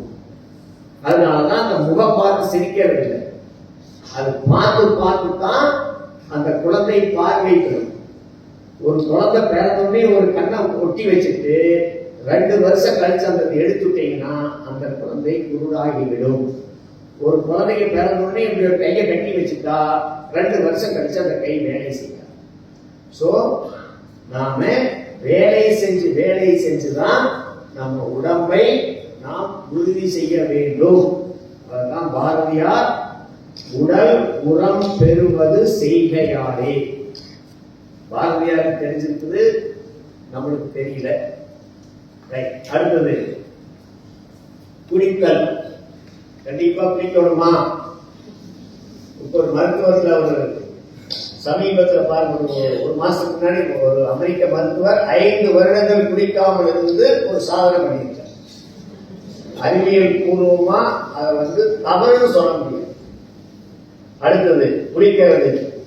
சுடுதண்ணியில குடிக்கலாமா, பச்சை தண்ணியில குடிக்கலாமா, எது உங்களுக்கு தெரியுமோ பண்ணலாம். ஆனா ரொம்ப சூடான தண்ணியில் குளிக்கிறப்ப ஃபிட்ஸ் வர்றதுக்கு வாய்ப்பு உண்டு. என்ன ஆகும்னா, நம்ம உடம்புல ரொம்ப சூடான தண்ணி ஊத்துறப்ப இந்த வெளியில் இருக்க ரத்த குழாய்கள் விரிவடைஞ்சு மூளைக்கு போற ரத்தம் குறைஞ்சு வரலாம். இதெல்லாம் ரொம்ப ரேரஸ்ட் கண்டிஷன். அவ்வளவு சூடா நாம ஊத்துறதில்லை. அடுத்தது என்ன சோப்பு போட்டு குளிக்க வேண்டும்?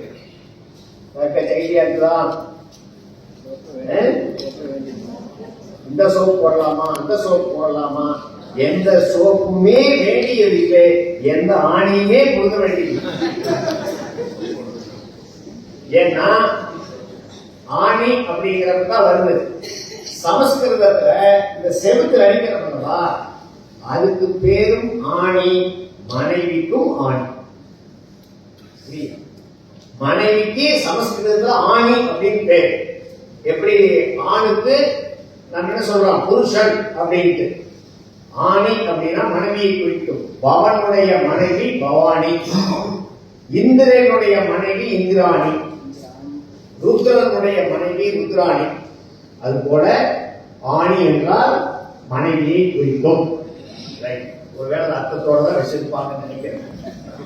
அடிப்படையில மனிதனுடைய உடம்புக்கு சோப்பு தேவையில்லை. நான் சோப்பு போட்டு குளித்து இந்த ஏப்ரல் 30ஆம் தேதி வந்தால் 10 ஆண்டுகள், ஒரு டிகேட் முடியுது. இன்றைக்கு வரை 2016 ஏப்ரல் 30ஆம் தேதியிலிருந்து நான் சோப்பு போடவில்லை, தலைக்கு ஷாம்பு போடவில்லை, எதுவுமே போடல. ஆனா இன்னைக்கு வரைக்கும் என்னுடைய மாலையிட்ட மங்கை, நீ பக்கத்துல சூறைய, பக்கத்துல வராத, இன்னைக்கு வரைக்கும் சொல்லு. இதுல என்னன்னா, ஏன்னா சோப்பு கண் ஒரு 130 ஆண்டுகள் தான். இன்னைக்கு இருக்கிற சோப்பு இந்த வடிவத்தில் கண்டுபிடிச்சவர் பியர்ஸ். அதான் பியர்ஸ் ஒரு சோப்பு இருக்கிறவா, அது ஒரு மனிதனுடைய பெயர். அதை கண்டுபிடிச்சது 1893. அப்பதான் ஃபர்ஸ்ட் இந்த ஃபார்ம்ல ஒரு சோப்பு வருது. இந்தியாவில் முதல்ல சோப்பு வந்தது 1897 லைபால். அதை கொண்டு வந்தவங்க 2 பேர். அந்த லீவர் அண்ட் லிவர், அதுதான் இப்ப யூனிலிவர் அப்படின்னு வந்திருக்கு. அதுக்கு முன்னாடி வரைக்கும் நம்ம சமுதாயம் சோப்பு இல்லாமல் சிறப்பாகத்தான் இருந்தது. இன்றைக்கு சோப்பையும் ஷாம்பையும் நிறுத்திவிட்டால் 30% பேஷண்ட்கள் தோல் மருத்துவருக்கு குறைந்து விடுவார்கள். என்ன காரணம் அப்படின்னா, நம்முடைய தோலினுடைய pH 5.5 ஆசிட்டா பேசா? pH 5 அமிலமா காரமா? ஆசிட். அதாவது 7 நியூட்ரல், 7க்கு மேல போனா அல்கலை 8, 9, 7க்கு கீழே 6, 5 எல்லாம் வந்ததுன்னா ஆசிட். என்ன ஆகுது, நம்முடைய மனிதனுடைய தோலினுடைய pH 5.5, அப்போ ஹைலி அசிடிக். இந்த pHல எந்த கிருமியும் வளராது. அதுக்கு தான் இயற்கை நம்மளுக்கு 5.5 அப்படிங்கிற ஒரு pHல, அசிடிக் pHல நம்முடைய தோலை வச்சிருக்கு. நம்ம சோப்பு 10 to 11, அது காரத்தன்மை உள்ளது. அப்ப நாம என்ன பண்றோம், தினசரி இயற்கை நமக்கு கொடுத்திருக்கிற, இயற்கையாக கொடுத்திருக்கிற அந்த அசிடிக் நம்ம உடம்ப ஒரு அமில கவசம் காப்பாற்றிக் கொண்டிருக்கிறது. இயற்கையில நம்ம உடம்ப சுத்தி ஒரு அமில கவசம் இருக்குது. அந்த இயற்கையாக இருக்கிற பாதுகாப்பு அமில கவசத்தை 10 to 11 pH உள்ள அல்கலைனை வச்சு நாம தினம் டிஸ்டர்ப் பண்றோம். அப்புறம் மறுபடியும் அதுக்கு ஸ்கின் அதுக்கு தான் வரும். அது ஒண்ணு. ரெண்டாவது, நிறைய பேருக்கு திருத்திரி அழுக்கு வருதே அப்படிங்கிறது. உடம்புல அழுக்கெல்லாம் எங்கேயும் வராது. நீங்க யோசிச்சு பாத்தீங்கன்னா என்னைக்குமே நெத்தியில திருத்திரியா வராது, கையில திருத்திரியா வராது, இடுப்பு பக்கம் தான் வரும். எந்த பகுதி அதிகம் மூடப்பட்டிருக்கிறதோ அங்கதான் வரும். அது அழுக்கு அல்ல, நம்முடைய டெட் ஸ்கின், எபிடெர்மிஸ். எப்படி பாம்பு 21 நாளைக்கு ஒருக்கா, மாசத்துக்கு ஒருக்கா பாம்பு சட்டையை கழட்டி விடுதோ, நாமளும் 21 நாளைக்கு ஒருக்கா சட்டையை கழட்டுறோம். நீங்க அந்த மாவுகள் போட்டா தெரியும், செதில் செதிலா வரும். ஒரு செதில் வந்தா 21 நாள் முடிஞ்சதுன்னு அர்த்தம். இரண்டாவது செதில் வந்தா 42 நாள் அர்த்தம். அப்போ அந்த அழுக்குமாக வர்றது நம்முடைய டெட் ஸ்கின்னும் நம்முடைய உடம்பில் இருக்கிற எண்ணெய் சுரப்பியும் வியர்வை சுரப்பியும் சேர்ந்துதான் வருதே தவிர அழுக்கு என்பது நம் உடம்பில் கிடையாது. சரியா? அடுத்தது மூணாவது, பாடியில ஸ்மெல் வருதே. நம்முடைய பாடியில 2 வகையான வியர்வை சுரப்பிகள் இருக்கு. ஒன்னு எக்ரின், இன்னொன்னு அப்போக்ரைன். எக்ரின் அப்படிங்கிறது அப்போக்ரைன் ஸ்மெல். அப்போக்ரைன் கிளான்ஸ்ல இருந்து வர்ற வேர்வையில தான் ஸ்மெல் வரும். அதுதான் ஓடரிஃபையிங் கிளான்ஸ். அது உடம்புல 4 இடத்துல தான் இருக்குது. ஒன்னு அக்குள் பகுதி, கிச்சு பகுதி, ஆக்சிலா. 2 பிறப்புறுப்பு பகுதி, ஆசனவாய் பகுதி, பெரினியம். 3வது காது. 4வது இந்த இடம், ஏர் ஆஃப் த நோஸ். இந்த 4 இடத்திலிருந்து வர்ற வியர்வை மட்டும்தான் ஸ்மெல் வருமே தவிர மற்ற இடங்களில் இருந்து வருகின்ற வியர்வையில் ஸ்மெல் வராது. இந்த 4ம் எமோஷனோட சம்பந்தப்பட்டது. மற்றதெல்லாம் நமக்கு கிளைமேட்டை கரெக்ட் பண்றதுக்காக கொடுக்கப்பட்டிருக்கு. இப்ப நம்மள மாணவர்கள் டீக்கா ட்ரெஸ் பண்ணிக்கிட்டு பக்கத்துல போனா வேர்வை வாசம் வரும். ஒருத்தர் அப்படியே தண்ணியா ஊத்தும், அவர் மேல வேர்வை வாசம் வராது. ஏன்னா வெயில்ல வேலை செய்யறப்ப நமக்கு சுரப்பது எக்ரின் கிளாண்ட், டெம்பரேச்சரை ரெகுலேட் பண்றது. அதனால அதுக்குத்தான் நம்ம ஆளுக பனியன் ஒண்ணு கண்டுபிடிச்சாங்க. பனியன் கண்டுபிடிக்கப்பட்டதனுடைய நோக்கம் இந்த அக்குள் பகுதியில் ஆக்சில்லாவில் இருக்கின்ற வியர்வை வாசம் வெளியே வரக்கூடாது என்பதற்காக. ஆனா இன்னைக்கு கை வச்ச பனியனை போய் கேட்டா நம்ம மேல கீழே பார்க்கலாம். அது என்ன சைஸுக்கு இருக்குது, பயங்க சைஸுக்கு போனா சார் நீங்க எந்த காலத்துல சார் இருக்கிறீங்க, புரியுதா? பர்பஸ் என்ன? அதாவது இந்த கை வைக்காத இந்த முண்டா பனியன் போடுறது நாய் வாழு ஒண்ணு. ஏன்னா ஒரு மிருகத்தினுடைய வாளுக்கு 2 பர்பஸ். ஒண்ணு அது ஈ கொசு ஏதாச்சும் இருந்தா ஓட்டணும், அதுக்கு நாய்க்கு வாய்ப்பு இல்லை. நாய் வாளுக்கு ஈ ஓட்டாது, கொசுவையும் ஓட்டாது. இன்னொன்னு தன்னுடைய பிறப்புறுப்பை மறைப்பதற்காக, அந்த பீஜங்களை மறைப்பதற்காக கொடுப்பது. நாய் வாழிப்பிலிருந்து அந்த பர்பஸ் நிறைவேறாது. நீங்க முண்டா பனியன் போடுறதும் நாய் வாழும் ஒண்ணுதான், எந்த பிரயோஜனமும் இல்லை. பெண்கள் கை வைக்காத போடுறதுல ஏதோ பிரயோஜனம் இருக்குது, ஆண்களுக்கு எந்த பிரயோஜனமுமே கிடையாது. அந்த நாய்வால் தனக்கு பிரயோஜனப்படாது, மற்றவனுக்கு நாம் கணிக்க மாட்டேன் அப்படின்னு சொல்லிட்டு அந்த அடுத்தவனுக்கு செய்கை காணிக்கும்.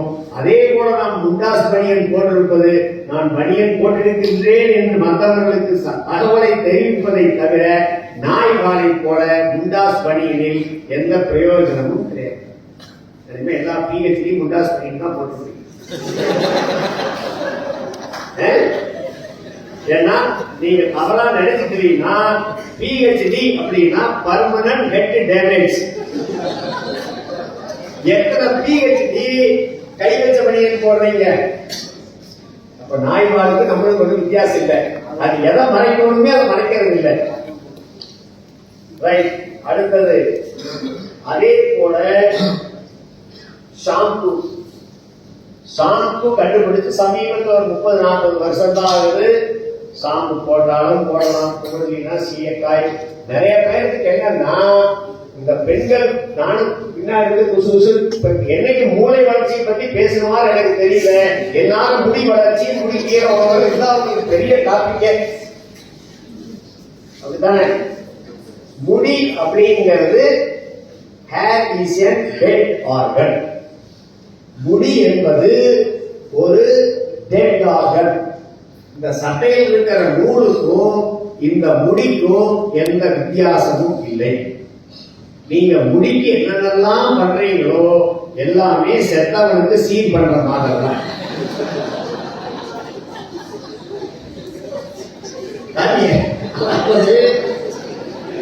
செத்தவனுக்கு சீர் பண்றதும் இந்த முடிக்கு நீங்க வேலை பண்றது ஒண்ணுதான். ஏன்னா முடி அப்படிங்கிறது உள்ள இருக்கிற வரைக்கும் தான் உயிர் இருக்கும். நீங்க வெளியே போடுற ஷாம்பு, எண்ணெய் எல்லாமே எந்த வகையிலும் 100க்கு 100 உதவாது. வேணா சாயம் போட்டுக் கொள்ளலாம், ஏன்னா அது தவிர வேற எந்த இதுவும் கிடையாது. ஏன்னா நீங்க ஏதாச்சும் உங்க முடிக்கு நல்லது பண்ணணும்னா வாய் வழியா சாப்பிடுங்க. நிறைய புரோட்டீன் எடுங்க, விட்டமின்ஸ் எடுங்க, ஜிங்க் எடுங்க. அதை பண்ணா பரவாயில்ல. நானும் எவ்வளவோ சொல்லி பார்த்தேன். இந்த லேடிஸ் எல்லாம் வந்தா நீங்க இது பண்ணா ஞாபக சக்தி வரும், அதெல்லாம் யாரும் கேட்கறதுதான் தெரியல. நீங்க இது பண்ணா முடி வளரும், நான் எதை வேணாலும் சாப்பிட தயாரா இருக்கேன். இன்னொன்னு, பொதுவா நமக்கு லட்சக்கணக்கான முடிகள் இருக்கும். சின்ன வயசுல முடி வளர்ற வேகமும் முடி வளர்கின்ற வேகம் அதிகமாகவும் முடி விழுகின்ற வேகமும் குறைவாக. ஒரு முடியினுடைய ஆயுள் காலம் 2 வருஷத்திலிருந்து 5 வருஷம் 6 வருஷம் வரைக்கும் வளரும். கொஞ்ச நாள் வளராது, அப்புறம் தொடக்கம் விழுந்துடும். முடி அதிகமா வளர்றது 15 வயதிலிருந்து 30 வயசுக்கு மேலதான், 30 வயசுக்கு உள்ள. அதுக்கப்புறம் பெண்களுக்கு ஆண் தன்மைக்கான டெஸ்டோஸ்டிரோன் ஹார்மோன் அதிகமாயிரும், முடி விழுகத்தான் செய்யும். அது ஒன்றும் பண்ண முடியாது. என்ன சரி வச்சுக்கலாம், இல்லைன்னா புதுசா வந்தது.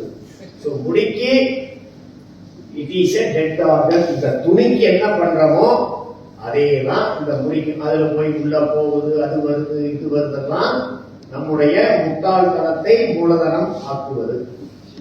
இது வேற ஏதாவது சந்தேகம் இருக்குதா? முடித்தல் முடி இல்லாதவங்க கவலையே இல்லை. சார் மாதம் ஒருத்தர் 1 மில்லியன் முடி வச்சிருந்தாங்க. அவரு ஒரு பார்பருக்கு போயிருக்காரு. பார்பர் கடும் டென்ஷன் ஆயிட்டான். ஐயா 1 மில்லியன் முடியை வச்சுக்கிட்டு நான் இதை கவுட் பண்றதா கட் பண்றதான்னு கேட்டாராம். அவன் சொன்னானா, ப்ளீஸ் கலர் இட். ரைட். அடுத்தது மேக்கப்பும் அதேதான்.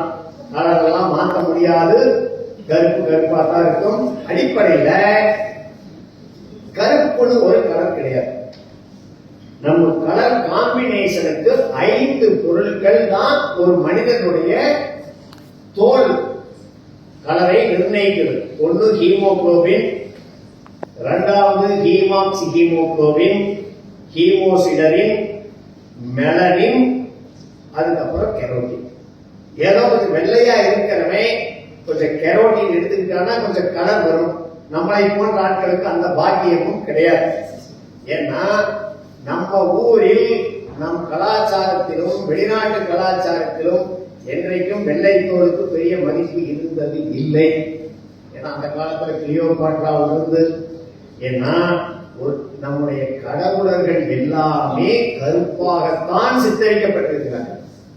கிருஷ்ணன் கருப்பு, மீனாட்சி கருப்பு, ஆல்மோஸ்ட் எல்லா கடவுளும் கருப்பாகத்தான் சித்தரிக்கப்பட்டிருக்கிறார்கள். ஒரே ஒரு கடவுள் தான் பொன்னார் மேனியன் சிவன். அவர் என்ன பண்ணிட்டாரு, இந்த வாலில்லாத கூட்டத்துல ஒரு நரி வாழை கட் பண்ண பாரு, அவரும் போய் மேல சாம்பலை பூசிக்கிட்டார். ஏன் நம்முடைய கலாச்சாரத்துல நீங்க கருப்பா ஒரு வச்சாங்க, எவ்வளவோ கலர் இருக்குது. கிருஷ்ணா அப்படின்னா கருப்பு நடக்கும். கர்ஷதி இது கிருஷ்ணா, எது ஒன்றை ஆகர்ஷிக்கிறதோ, எது ஒன்றை சுண்டி இழுக்கிறதோ அது கருப்பு. ராமன் கருப்பு, கிருஷ்ணன் கருப்பு. அதனாலதான் நம்ம ஊர்ல தங்கத்துல கோபுரம் வச்சாலும் அங்க இருக்கிற கடவுள் கருப்பா. ஏன்னா கருப்புங்கிறது ஒரு டீப் கலர். நீங்க ரெண்டு பேரும் பாக்குறீங்க, ஒருத்தர் ஃபேர் ஸ்கின், ஒருத்தர் டார்க் காம்ப்ளெக்ஸ். கருப்பா இருப்பவர்களுடைய மூஞ்சி உடனே மனதில் தங்கும். அதனாலதான் கோயில்ல அந்த சிலைகளை கருப்பா வைக்க தெரியாமல் இல்லை. அந்த கருப்புக்கு ஒரு ஆகர்ஷண சக்தி இருக்கிறது. அவ்வளவுதான். இதுக்கு மேல எல்லாம் நமக்கு முக்கியத்துவம் தர வேண்டியது. அதாவது ரெண்டு வகையான அழகு. ஒன்று ரூப சௌந்தரியம், குண சௌந்தரியம். சௌந்தரியம் என்ன? அழகு. ரூப லாவண்யம், குண லாவண்யம். லாவண்யானாலும் அழகுதான், சௌந்தர்யானாலும் அழகுதான். நம்ம சமுதாயத்துல ரூப லாவண்யம், ரூப சௌந்தரியம், ஒருத்தருடைய உடல் அழகு என்பது மாறக்கூடியது. நாம நம்முடைய குண அழகை அதிகப்படுத்தணும். அதனாலதான் சொல்றார் மாணிக்க வாசகர், சித்தம் அழகியார் காணாரோ நம் சிவனை. சித்தம் அழகா இருக்கணும். எப்படி இந்த பெண்களுக்கு புருவம் எடுக்கிறது இதெல்லாம் பண்ற மாதிரி இங்கு பொறாமை நீக்கப்படும், இங்கு கோபம் நீக்கப்படும், இங்கு எரிச்சல் நீக்கப்படும். எங்காச்சும் ஒரு கிளினிக் வச்சா எல்லா கணவன்மார்களும் சந்தோஷமா அனுப்பி விட்டுருவாங்க. இங்க முடி எடுக்கிறது, கரும்புலி எடுக்கிறதுக்கு தான் கிளினிக் இருக்குதே தவிர குண சௌந்தரியத்திற்கு நாம் முக்கியத்துவம் கொடுக்கணும். Beauty is not a fact, it is an interpretation. ஒரு பன்றிக்கு, ஒரு சாக்கடையில், சேற்றில், டிச்சில் இருக்கிற பன்றிக்கு ஒரு பன்றி மேல் காம ஆசை வருகிறது என்றால் அது அங்கு அழகை பார்க்கிறது. நம்மளுக்கு அது அழகா தெரியலனா அந்த பொருளில் குறையில்லை, நம் பார்வையில் குறை. எடுத்துக்காட்டுக்கு மகாத்மா காந்தி. மகாத்மா காந்தி மாதிரி ஒரு வீணா போன பர்சனாலிட்டி யாருமே விரும்ப மாட்டாங்க. வழுக்கை கலை நாம விரும்புவோமா? இந்த மகாத்மா காந்தி போட்ட கண்ணாடி இன்னைக்கு வரைக்கும் யாரும் போட்டதில்லை. அப்புறம் இடுப்புல ஒரு வாட்ச், அதுக்கு மேல பொக்கை வாய், கையில தடி, இதெல்லாம் ஒரு பர்சனாலிட்டியா? இதே நீங்க மகாத்மா காந்தியினுடைய இளமை கால போட்டோ பார்த்துருப்பீங்க. அப்படியே கம்பீரமா அந்த கோட் சூட் போட்டு, எது நம்மளுக்கு அழகா தெரியுது? இந்த கைத்தடியோட, பொக்கை வாயோட, வழுக்கத்தலையோட, சட்டை போடாம ஒரு கசங்கி போன வேட்டியோடு இருக்கிற காந்தி அழகா தெரிகிறாரா? அந்த சின்ன வயதுல கோட் சூட் போட்டு இருக்கிற காந்தி அழகா தெரிகிறாரா? எது அழகா தெரியுது? வயதான காந்தி. ஏன்னா நாம் ஒருவரை பார்க்கும் பொழுது அவர்களுடைய உள்ள அழகை பார்த்துதான் வைக்கிறோம். அதனாலதான் வீட்டுல மதர் தெரசா போட்டோ மாற்றோம், மகாத்மா காந்தி போட்டோ மாற்றோம். இன்னைக்கு விவேகானந்தர் மாதிரி ஒருத்தர் ட்ரெஸ் பண்ணானா அவன் உள்ள உழுகுமா? யோசிச்சு பாருங்க. சர்வப்பள்ளி ராதாகிருஷ்ணன் மாதிரி ஒருத்தர் ட்ரெஸ் பண்ணானா உள்ள உழுகுமா? ஏன்னா அவர்கள் எல்லாருமே குண சௌந்தர்யம் உடையவர்கள். நம்ம மேக்கப் அப்படிங்கிறது எதுவுமே உள்ளே எல்லாம் போகாது. நீங்க பப்பாளி பழத்தை சாப்பிட்டா நல்லது, மேல வச்ச ஒன்னாக அது உள்ள போய் அது சக்தியா மாறி வந்துதான் நம்மளுக்கு முகப்பொழியையும் முடியையும் வளர்க்க வேண்டுமே தவிர அதை இங்க போடுறதுனால காசுதான் பேசும். அடுத்தது முடிஞ்சதா சார்? அடுத்தது சாப்பாடு. அதோட முடிச்சுக்கிறேன். வேற ஏதாவது டவுட் இருக்குதாங்க? வேற ஏதாவது விட்டு போனது ஏதாச்சும் உங்களுக்கு டவுட் இருக்குதா சார்?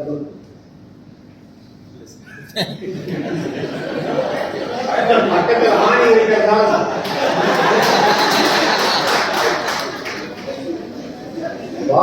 அன்னைக்கு சாருக்கு இன்னொருத்தர் ரொம்ப சீரியஸா பேசிட்டு இருந்தாங்க ஒரு கல்யாணத்துல. நான் வந்து அப்புறம் என்னடான்னு சொல்லி சார் அவர் யாருன்னு கேட்டேன். அவரு நானும் ஒரே கம்பெனியில பொருள் வாங்கி ஏமாந்தவங்க சார் அப்படின்னாரு. எனக்கு முதல் புரியவே இல்லை. அப்பதான் தெரிஞ்சது இவங்க தங்கச்சி கல்யாணம் பண்ணது தகவல். அப்புறம் என்னாச்சு, அன்னைக்கு திடீர்னு வந்து கேட்டேன் சார் மாமனார் பேர தான் தலையை சொல்லிட்டு என்ன சார் திடீர்னு இப்படி கேட்ட என்ன பண்றதுங்கிறாரு. அப்ப நான் சொன்னேன் கந்தசாமி சார். கரெக்டா சார்? அன்னைக்கு இது வந்து நாங்க ரெக்கார்ட் எடுத்து பார்த்தோம். அதாவது பாலுசாமியினுடைய மாமனாருடைய தாத்தாவுடைய அப்பிச்சி. எப்படி உறவு ரொம்ப முக்கியம். அப்படி வேண்டாம், அவங்க மாமனார் மகையதான் வச்சுக்கலாம். அதுல வந்து 2 பேர் மாஸ்டர் ஹெல்த் செக்அப்புக்கு போனாங்க. யாரு? அருக்காணி அம்மாளும் ராக்கியண்ண கவுண்டரும் மாஸ்டர் ஹெல்த் செக்அப்புக்கு வந்தாங்க. அப்ப என்னாச்சு, ஃபர்ஸ்ட் வந்து அவரு ஜென்டில்மேன் ராக்கியண்ண கவுண்டர் வந்து அருக்காணி அம்மாளுக்கு கையில கொடுத்து பார்த்து சொன்னார். அருக்காணி அம்மாளுக்கு எல்லாமே நல்லா இருந்தது. அடுத்தது வந்து ராக்கியண்ண கவுண்டர் வந்தார். அவருக்கு வந்து எல்லாமே blood test, urine test, x ray எல்லாம் நல்லா இருந்துச்சு. அப்புறம் அவர் சரி ஒரு சைக்கலாஜிக்கல் அசஸ்மெண்ட் பண்ணுவோம் அப்படின்னு சொல்லிட்டு ராக்கியண்ண கவுண்டரை வந்து சைக்கலாஜிக்கல் டிபார்ட்மெண்ட் அனுப்பிச்சிட்டாங்க. அவங்க பேசிக் கேள்வி கேட்டுட்டு கடைசியா ஒரு கேள்வி கேட்கலாம், உங்களுக்கு கடவுள் நம்பிக்கை உண்டா அப்படின்னு. அப்ப ராக்கியண்ண கவுண்டர் சொல்றாரு, எனக்கு கடவுள் நம்பிக்கை நிறையவே உண்டு. கடவுள் என்னுடைய நண்பர், கடவுள் என்னுடைய வேலைக்காரர் அப்படின்னு சொன்னோடனே இந்த சைக்காலஜிஸ்டுக்கு ரொம்ப இன்ட்ரெஸ்ட் ஆகி போச்சு. என்ன கடவுள் நண்பருங்கிறது ரைட்டு, கடவுள் வேலைக்காரன்னு சொல்றீங்களே அப்படின்னா. அப்ப சொன்னாரு, நான் நடிச்சாம யூரின் போறப்ப கதவை திறந்தோடனே கடவுள் எனக்கு லைட் போடுவாரு, யூரின் போயிட்டு வந்து கதவை சாத்தோடனே லைட் ஆஃப் பண்ணிடுவாருன்னு சொன்னாரு. அப்ப அருக்காணி அம்மா கதவையே அழைச்சிக்கிட்டு இந்த ஆள் நல்ல பிரிஞ்சர் போய் ஒண்ணுக்கு வச்சுக்கலாம்.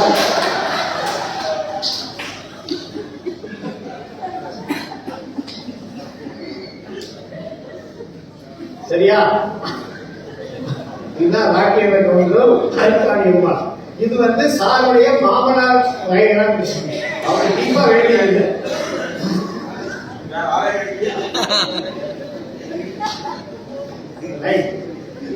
அடுத்தது சாப்பிடுறது. அதாவது சாப்பாடு அப்படிங்கிறது ஒரு முழு நேர வேலை. ஏன்னா ஏன்னா நம்ம ஒருவேளை உணவாவது குடும்பத்தாரோடு உட்கார்ந்து சாப்பிடுவோம்.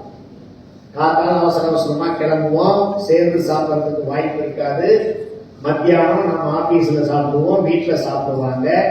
இரவு ஒருவேளை உணவாவது சேர்ந்து சாப்பிடுவோம். சாப்பாடு அப்படிங்கிறது நம்முடைய கலாச்சாரத்துல கடவுளுடைய அம்சம்.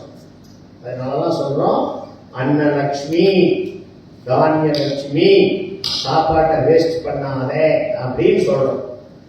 அந்த அன்னலட்சுமிய சாப்பிட்றப்ப டிவியில வர அசிங்கத்தை பார்த்துக்கிட்டு சாப்பிட்டா அந்த சாப்பாடு விஷமாக மாறிவிடும். முதல்ல சாப்பாடு என்பது ஒரு முழு நேர வேலை. இன்னொன்னு, எந்த ஒரு மனைவியோ தாயோ சகோதரியோ தனக்கு எது பிடிக்கும்னு சமைக்கிறது இல்லை. வீட்டுக்காரருக்கு எது பிடிக்கும், பையனுக்கு எது பிடிக்கும், பொண்ணுக்கு எது பிடிக்கும்னு பார்த்து பார்த்து சமைக்கிறத எந்த சொரணையும் இல்லாம டிவியை பார்த்துக்கிட்டு சாப்பிடுறது, செல்போனை பார்த்துக்கிட்டு சாப்பிடுறது உங்களுக்கு சமையல் செய்த உங்கள் மனைவியை, உங்கள் சகோதரியை, உங்கள் மகளை அவமதிப்பதாக. அப்படி டிவியில் இடத்தான் காமிக்கிறான், அத்தனையும் நெகட்டிவ் எமோஷன். கொலை, கொள்ளை, கற்பழிப்பு, நயவஞ்சகம், சூழ்ச்சி, ரவுனீசம், சதி, வன்முறை, போட்டி, பொறாமை, ஆள்கடத்தல், இத்தனை அசிங்கத்தையும் பார்த்துக்கிட்டு சாப்பிட்டா அந்த சாப்பாடு விஷமாக மாறிவிடும். இதை விட ரொம்ப முக்கியம், நம்முடைய டைஜஷன், உணவு செரிமானம் அப்படிங்கிறது 3 லெவல்ல நடக்கும். ஒன்னு கெஃபாலிக் ஃபேஸ், ரெண்டாவது கேஸ்ட்ரிக் ஃபேஸ், மூணாவது இன்டெஸ்டைனல் ஃபேஸ். கெஃபாலிக் அப்படிங்கிறது கபாலம், அதாவது ஒரு உணவை நினைத்து அந்த உணவை கண்ணால் பார்த்து அந்த ஸ்மெல் வந்து அந்த உணவுல கை வைக்கிறப்பவே நமக்கு வயிற்றில் 20% டைஜஸ்டிவ் என்சைம்ஸ் ரெடியா. அந்த ஸ்மெல்லுக்கு அந்த சாப்பாட்டுக்கு என்ன மாதிரி டைஜஸ்டிவ் என்சைம் சுரக்கணுமோ அந்த என்சைம் சுரந்து நம்ம சாப்பாட்டை வரவேற்க தயாரா இருக்கும். அடுத்தது முதல் கவனம் வாயில வைக்கிறப்ப இன்னும் 10%. இப்ப நம்ம டிவியை பார்த்துக்கிட்டு சாப்பிட்றப்ப 30% டைஜஷன் அப்படி அடிபட்டு. அதாவது அதுதான் சொல்லுவாங்க, you are not eating your food, you are throwing your food into your stomach. உன்னுடைய இறைப்பைக்குள் உணவை தூக்கி எறிகிறார். இப்பொழுது இந்த சமீபத்துல இந்த ஒரு நூற்றுக்கணக்கான குழந்தைகளிடத்தில் சென்னையில் ஒரு ஆராய்ச்சி பண்ணினார்கள். தொடர்ந்து டிவி பார்த்துக்கிட்டு சாப்பிடுற குழந்தை, தொடர்ந்து செல்போன் பார்த்துட்டு சாப்பிடுற குழந்தைகளிடம் அந்த எச்சில் சுரப்பு 10 to 15% குறைந்திருக்கிறது. அதனாலதான் சொன்னேன், நம்ம வீட்டில் வளர்கின்ற குழந்தைகள் நம் வீட்டில் பிறந்ததை தவிர செய்த பாவம் இல்லை.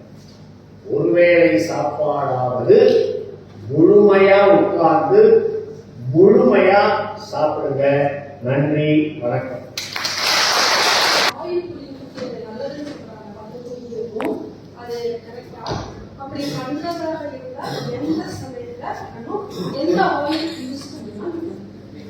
பொதுவா வந்து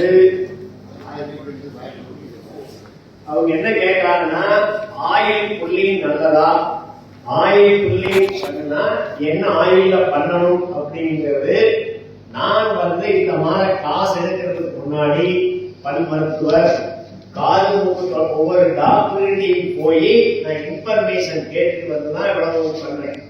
பட் எனக்கு தெரிஞ்சு காது மூக்கு தொண்டை மருத்துவர்களோ பல் மருத்துவர்களோ இதில் பெரிதாக நன்மை இல்லை அப்படின்னு சொல்றாங்க.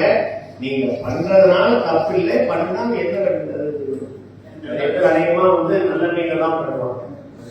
இது போல நம்ம வந்து நிறைய நாம என்ன நினைக்கிறோம், இது சாப்பிட்டா சூடு, இது சாப்பிட்டா குளிர்ச்சி அப்படின்னு நினைக்கிறோம். அறிவியல் பூர்வமா அந்த மாதிரி குளிர்ச்சி சூடு அப்படிங்கிறது கிடையாது. நான் என்ன பண்றேன், பப்பாளி பழம் சாப்பிட்டா சூடு, அப்புறம் மாம்பழம் சாப்பிட்டா சூடு அப்படின்னு சொல்றோம். நிறைய விஷயங்கள் அப்படி நம்ம பார்த்துருப்போம், குளிர்ச்சியை கொடுக்குறது. பட் நம்ம வந்து ஒவ்வொன்றையும் மெஷர் பண்றதுக்கு ஒரு கருவி இருக்கு. இப்ப பிபி மெஷர் பண்ணணும்னா பிபி அப்ளைட்டஸ். இப்ப நம்ம வந்து வேற பிளட் எடுத்து பார்க்கணும்னா அந்த குளுக்கோமீட்டர்ல எடுத்து பார்க்கணும். அது போல இப்போ ஒரு மனிதனுடைய அடிப்படை வெப்பநிலை 98.6. இது 100 டிகிரி, 120 டிகிரி, 102 டிகிரின்னு போனா இதுக்கு பேரு காய்ச்சல். அப்போ நாம் ஒரு மாம்பழம் சாப்பிட்டாலோ பப்பாளி பழம் சாப்பிட்டாலோ நம்ம ஊரில் என்ன ஒரு நம்பிக்கை இருக்கிறதோ அந்த பழத்தை சாப்பிட்டு வாயில தெர்மாமீட்டர் வச்சா 100 காமிக்கணும். இது என்ன ஆகுது, இந்த அறியாமையினால நிறைய நல்ல விஷயங்களை நாம் இழந்தோம். நம்ம குழந்தைகளுக்கு பப்பாளி பழங்களிலேயே ரொம்ப சத்து வாய்ந்தது பப்பாளி பழம். பப்பாளி சாப்பிட்டா கருத்தறிஞ்சிடும், இந்த மாதிரி நம்பிக்கைகள் படித்தவர்கள் இருக்கிறது இருக்கு. அப்படிலாம் எதுவுமே கிடையாது. ஏன்னா ஒரு பப்பாளிக்கு இணையான பழம் அப்படின்னா நீங்க ஒரு ஆப்பிள் சாப்பிடணும், ஒரு கொய்யா சாப்பிடணும், ஒரு நெல்லிக்காய் சாப்பிடணும். இவ்வளவு சாப்பிட்டா கூட நீங்க அதில் இருக்கிற சத்தை பெற முடியாது. ஏன்னா இன்னைக்கு வந்து நம்ம ஊர்ல மிக சீப்பா கெரோட்டின், விட்டமின் ஏ கிடைக்கிற பழம் பப்பாளி. அது ரொம்ப சீப்பா கிடைக்கிறதுனாலே அது ஒரு மரியாதை இல்லாம போயிருக்கு. இருக்கிறதுலயே நியூட்ரிட்டிவ் வேல்யூ ரொம்ப கம்மியானது ஆப்பிள். அது ஒண்ணுமே கிடையாது. பட் அதனுடைய விலைக்கு இருக்கிற இடம் எங்கேயோ இருக்கு. அதே போல நம்மிடம் உள்ள மிகப்பெரிய மித்து என்னன்னா, நாட்டுக்கோழி நல்லது, பிராய்லர் கோழி தவறு அப்படிங்கிறது. இப்போ இந்த கொரோனாவுக்கு பின்னாடி இந்த மாதிரி ஒரு கூட்டத்தில் நான் பேசியது பெரிய பிரச்சனையாயிடுச்சு. என்ன ஆச்சுன்னா இப்போ கொரோனாவுக்கு முன்னாடி என்ன பண்ணி இருக்கிறாங்க அப்படின்னா, இந்தியாவில் வந்து ஐசிஎம்ஆர் ஒரு கொரோனாவில் இறந்தவர்கள், கொரோனாவில் பாதிக்கப்பட்டவர்கள் அதிகமான பேர் புரோட்டீன் டெபிசியன்சி, புரதச்சத்து குறைபாடு. ஏன்னா புரதச்சத்து குறைபாடு தான், ஏன்னா நம்ம புரோட்டீன் இருந்தால் தான் நமக்கு ஆன்டிபாடி, நோய் எதிர்ப்பு சக்தி அதிகமாகும். இப்போ நம்ம இந்தியாவை பொறுத்த வரைக்கும் ரொம்ப லோ காஸ்ட்ல கிடைக்கிற ஃபர்ஸ்ட் புரோட்டீன் சோர்ஸ் முட்டை, அதுக்கு அடுத்தது பிராய்லர் கோழி. ஆனா நம்ம ஜனங்க மத்தியில் என்ன ஒரு நம்பிக்கைனா, பிராய்லர் கோழினா ஹார்மோன் போடுவாங்க, அது பண்ணுவாங்க, இது பண்ணுவாங்க அப்படின்னு சொல்லி மிக தவறான கருத்துக்கள் இருக்குது. இதை ஐசிஎம்ஆர் பண்ணி மோடிஜி என்ன பண்றாரு, அந்தந்த ஏரியாவில் இப்போ சத்தீஸ்கர்ல வந்து வெள்ளை எலிய சாப்பிட சொல்லி கவர்மெண்ட் சஜஸ்ட் பண்ணி, தமிழ்நாட்டுக்கு என்ன சஜஸ்ட் பண்ணிருக்காங்கன்னா பிராய்லர் கோழி. பிராய்லர் கோழியில் எந்த விதமான ஹார்மோனும் கலப்பதில்லை. இதை வந்து எங்க ஐஎம்ஏல வெட்டரி டாக்டர் வந்து கிளாஸ் எடுக்கிறாங்க, எங்களை கூட்டி கொண்டே காமிக்கிறாங்க. அவங்க என்ன சொல்றாங்கன்னா, நாங்க வந்து இந்த மாதிரி உணவை கொடுக்கறதுனால வெயிட் கூடுது, அதனால நாட்டுக்கோழி எப்படி நல்லதோ அதே போல பிராய்லர் கோழியும் நல்லது. இப்ப நம்ம என்ன நினைச்சிட்டு இருக்கிறோம், நாட்டுக்கோழி நல்லது. அவங்க என்ன சொல்றாங்கன்னா, அந்த அளவுக்கு ஹார்மோன் போட்டா அந்த குரோத் ஹார்மோன்ங்கிறது ரொம்ப காஸ்ட்லி, இது மாதிரி 5 மடங்கு விலைக்கு விற்றா தான் அதை விற்க முடியும். அதனால வந்து அவங்க வெயிட் கூடுறதுக்கு முட்டையை வந்து சீக்கிரம் பொறிக்கிறதுக்கான நல்ல சத்துக்களை கொடுக்குறாங்க. பிராய்லர் கோழி தவறு அல்ல. எனவே ஒவ்வொரு ஐஎம்ஏலையும் சென்ட்ரல் கவர்மெண்ட் வந்து பண்ணுது ப்ராஜெக்ட் எடுத்து வெட்டரி டாக்டர்களுக்கு அவர்களுக்கு வந்து அந்த ஊக்கத்தொகை உற்சாகப்படி சொல்றாங்க, எங்களையும் கொடுத்துட்டே காமிச்சாங்க. இது போல நிறைய தவறான கருத்துக்கள் இருக்கு. நிறைய பேர் பிராய்லர் கோழிகள் ஆகாது, பெண்கள் சீக்கிரம் வயசுக்கு வந்துடுறாங்க, அதெல்லாம் 100% தவறான கருத்து. ரிலேட்டிவ்க்கு ஒரு பிரச்சனை இருக்குன்னு சொல்றாங்க சார். லேடிஸ்க்கு காலையில வந்து சமையல் செய்யும் போது அவங்களுக்கு வந்து இந்த சைனஸ் ப்ராப்ளம் மாதிரி தும்மல் வந்து கண்டினியூஸா எடுத்துட்டு இருக்கு அப்படின்றாங்க. என்னோட க்ளோஸ் ரிலேட்டிவ் தனிப்பட்ட கேள்வி இல்லாத காலம் நான் சொல்றது பொதுவான கேள்வி. இந்த மாதிரி அவங்க ஆயுள் புள்ளி கேட்டாங்க, இந்த மாதிரி கேள்விகள் வந்து இன்னைக்கு தனியாக எல்லாருக்கும் அந்த கேள்வி பிரயோஜனப்படுவதாக இருக்கணும். வேற இந்த மாதிரி பொதுவான கேள்வி காலேஜ் சாப்பாடு ஸ்டோன்ஸ் கட் பண்ணிடுறாங்க. ஒரு காலேஜ் சாப்பாடு சார் நான் சொல்லணும்னு நினைச்சேன், நீங்க கேட்டீங்க. அதாவது அவர் என்ன கேட்கிறாரு, மாணவர்கள் காலை உணவு எடுத்துக்கொள்வதில்லை. அதாவது இன்றைக்கு இருக்கிற மிகப்பெரிய பிரச்சனை என்னன்னா காலை உணவை தவிர்த்தல். நிறைய பேர் ஆராய்ச்சிகள் என்ன சொல்றதுன்னா 100 பேர்ல 30-35% பேர் வெயிட் போடுறதுக்கு காரணம் காலை உணவை தவிர்த்தல், காலை உணவை லேட்டா சாப்பிடுறது, காலை உணவை கொஞ்சமா சாப்பிடுறது. ஏன் அப்படின்னா நம்முடைய ஜீன்கள் வந்து 10,000 வருடம் பதிவுள்ளது. நம்ம ஜீன் இப்ப நம்ம ஜெனரேஷன், நம்ம அப்பா ஜெனரேஷன் தான் 3 வேளை நல்லா சாப்பிடணும். அப்பாவே சாப்பிட்டாங்கன்னு தெரியாது, தாத்தாக்களுக்கெல்லாம் 3. இப்ப நமக்கு இருக்கிற லக்ஸுரி அவங்களுக்கு கிடையாது. முன்னையெல்லாம் ஒரு ராஜா நினைச்சா கூட தினசரி மாமிச உணவு சாப்பிட முடியாது. இன்னைக்கு ஒரு கூலிக்காரர் 3 வேளை மாமிச உணவு சாப்பிடலாம். இன்னைக்கு இருக்கிற சூழ்நிலை வேற. இதெல்லாம் 100 வருஷத்துக்கு முன்னாடி இவங்கெல்லாம் பார்த்திருப்பீங்களா சார், 3 வேளை அரிசி சாப்பாடுங்கிறதே ஒரு பெரிய லக்ஸுரி தான். அப்போ நம்ம ஜீன் அப்படிங்கிறது பசியிலும் பட்டினியிலும் இருந்து வந்த ஒரு ஜீன், அது மாறல. அப்போ இப்ப நம்மளுக்கு ஒரு தகவல் கிடைக்கிறது, உங்களுக்கு 4 நாளைக்கு உங்க ஏரியாவில் தண்ணி வராது, முனிசிபல் தண்ணி வராது, டேங்க் ரிப்பேர் பண்றாங்கன்னு சொல்றாங்க. அப்ப நாம் என்ன செய்வோம், 2 விஷயம் பண்ணுவோம். ஒண்ணு, தண்ணியை சேகரிக்க ஆரம்பிப்போம். எதுலையெல்லாம் தண்ணி சேர்த்து வைக்க முடியுமோ பண்ணுவோம். தேவையற்ற துணில வைக்கிறது இது போல செயல்களில் ஈடுபடாம அந்த தண்ணியை வந்து சிக்கனமா பயன்படுத்தும். ரெண்டுதானே, ஒரு பொருள் நம்மளுக்கு கிடைக்காது அப்படிங்கிறப்ப அதை ஸ்டோர் பண்ணி வைப்போம், சிக்கனமா பயன்படுத்தும். அப்ப நம்ம காலையில எந்திரிச்ச உடனேயும் நம்முடைய ஹைப்போதலாமஸ், அதுதான் இந்த பசி இதுக்கெல்லாம் வர்ற அந்த ஏரியா, அதுக்கு என்ன சிக்னல் கிடைக்கும்னா 10,000 வருஷத்துக்கு பின்னாடி போயிருக்கோம். நம்மளுக்கு சாப்பாடு கிடைக்காதுன்னு சொல்லி நம்முடைய பேசல் மெட்டபாலிக் ரேட்டை குறைச்சிடும், யூட்டிலைசேஷன். ரெண்டாவது, அதுக்கப்புறம் சாப்பிட்றது எல்லாம் கொழுப்பா மாற்றிடுச்சு. அதனாலதான் காலை உணவை தவிர்த்தால் எடை கூடுதல் கண்டிப்பா வரும், கெட்ட கொலஸ்ட்ரால் வரும், கழுத்தில் கருப்பு வரும். ஒரு நாளத்த சாப்பாட்டுல காலை உணவு தான் ஹெவியா இருக்கணும். ஒரு நாளைக்கு நான் ஒரு இட்லியே சாப்பிட்றோம் அப்படின்னு வச்சுக்கிட்டா, காலையில 4 இட்லி, மத்தியானம் 3 இட்லி, நைட் 2 இட்லி. ஏன்னா நைட் நாம சாப்பிட்டு படுக்க போயிடும். நாம படுக்கிறப்ப நம்முடைய மற்ற உறுப்புகள் ஓய்வெடுத்து, கண்ணு, கால், மூக்கு, கை, கால் எல்லாம் ஓய்வெடுத்து இருக்கிறப்ப, வயிறு மட்டும் செரிமானத்தில் ஈடுபட்டு இருக்கிறப்ப உடம்புக்கு முழுமையான ஓய்வு கிடைக்காது. பட் அன்பார்ச்சுனேட் என்ன ஆகுதுன்னா, நம்ம நைட்டு தான் பார்ட்டி, கல்யாணம் நிறைய சாப்பிடும், அது யூட்டிலைசேஷன் ஆகாது, அப்படியே கொழுப்பா மாறி. ஒரு சில கம்பெனிகள்ல காலை உணவு கம்பெனியே நல்லா ஹெவியா கொடுத்ததுனால அங்க ப்ரொடக்டிவிட்டி அதிகமா இருக்குது, மனித உணவுகள் மேம்பட்டிருக்கிறதுங்கிறது அறிவியல் பூர்வமாக நிரூபிக்கப்பட்டிருக்கிறது. காலை உணவை எந்த காரணம் கொண்டும் தவிர்க்க கூடாது. சப்போஸ் நீங்க இட்லி சாப்பிடுறீங்க, தோசை சாப்பிடுறீங்க, பூரி சாப்பிடுறீங்க, சப்பாத்தி சாப்பிடுறீங்க, மாமிசம் எடுக்கிறீங்க, இதுல ஹெவியானது எல்லாமே காலையில் வந்துடும். பூரி காலையில் வந்துடும், தோசை காலையில் வந்துடும், மாமிசம் காலையில் வந்துடும். அந்த இட்லி, சப்பாத்தி இந்த மாதிரி எளிமையான உணவுகள் நைட்டுக்கு வந்துடும். கண்டிப்பா காலை உணவு நிறைய எடுத்துக்கணும். இன்னும் என்ன சொல்றாங்கன்னா, எந்திரிச்சு 2 மணி நேரத்துக்குள் சாப்பிடணும்.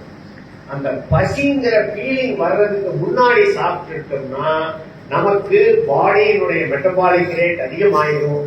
பாடியினுடைய மெட்டபாலிக் ரேட் அதிகமானால் எடை கூடும் வாய்ப்பு குறையும். எனக்கு குண்டா இருக்கிறவங்க எல்லாருமே அதிகமாக சாப்பிட்டு எடை கூடியவர்கள் அல்ல. தவறான உணவுகளை தவறான நேரத்தில் சாப்பிடும். நிறைய பாத்தீங்கன்னா காலை உணவு சாப்பிடுறது இல்லை, ரொம்ப முக்கியமான விஷயம். வேற டவுட் இருக்கு?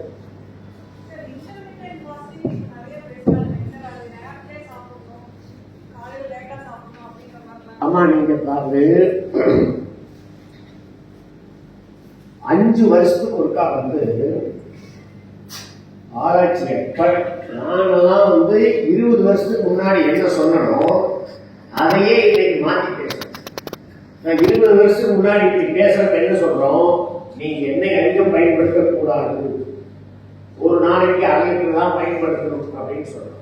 ஆனா இன்னைக்கு என்ன சொல்றோம், நீங்க ஒரு நாளைக்கு, ஒரு மாசத்துக்கு 1/2 லிட்டர் தான் பயன்படுத்தணும் அப்படின்னு சொன்ன இதே குமாரசாமி இப்ப என்ன சொல்றோம், ஒரு மாசம் நீங்க 3 லிட்டர் பயன்படுத்துங்க, 4 லிட்டர் பயன்படுத்துங்க, உங்க கொழுப்பு இன்டேக் அதிகம் பண்ணுங்கன்னு சொல்றோம். ஏன்னா we are all servant of science. நீங்களும் நானும் அறிவியலின் வேலைக்காரர்கள். அறிவியல் தான் நமக்கு பாஸ்.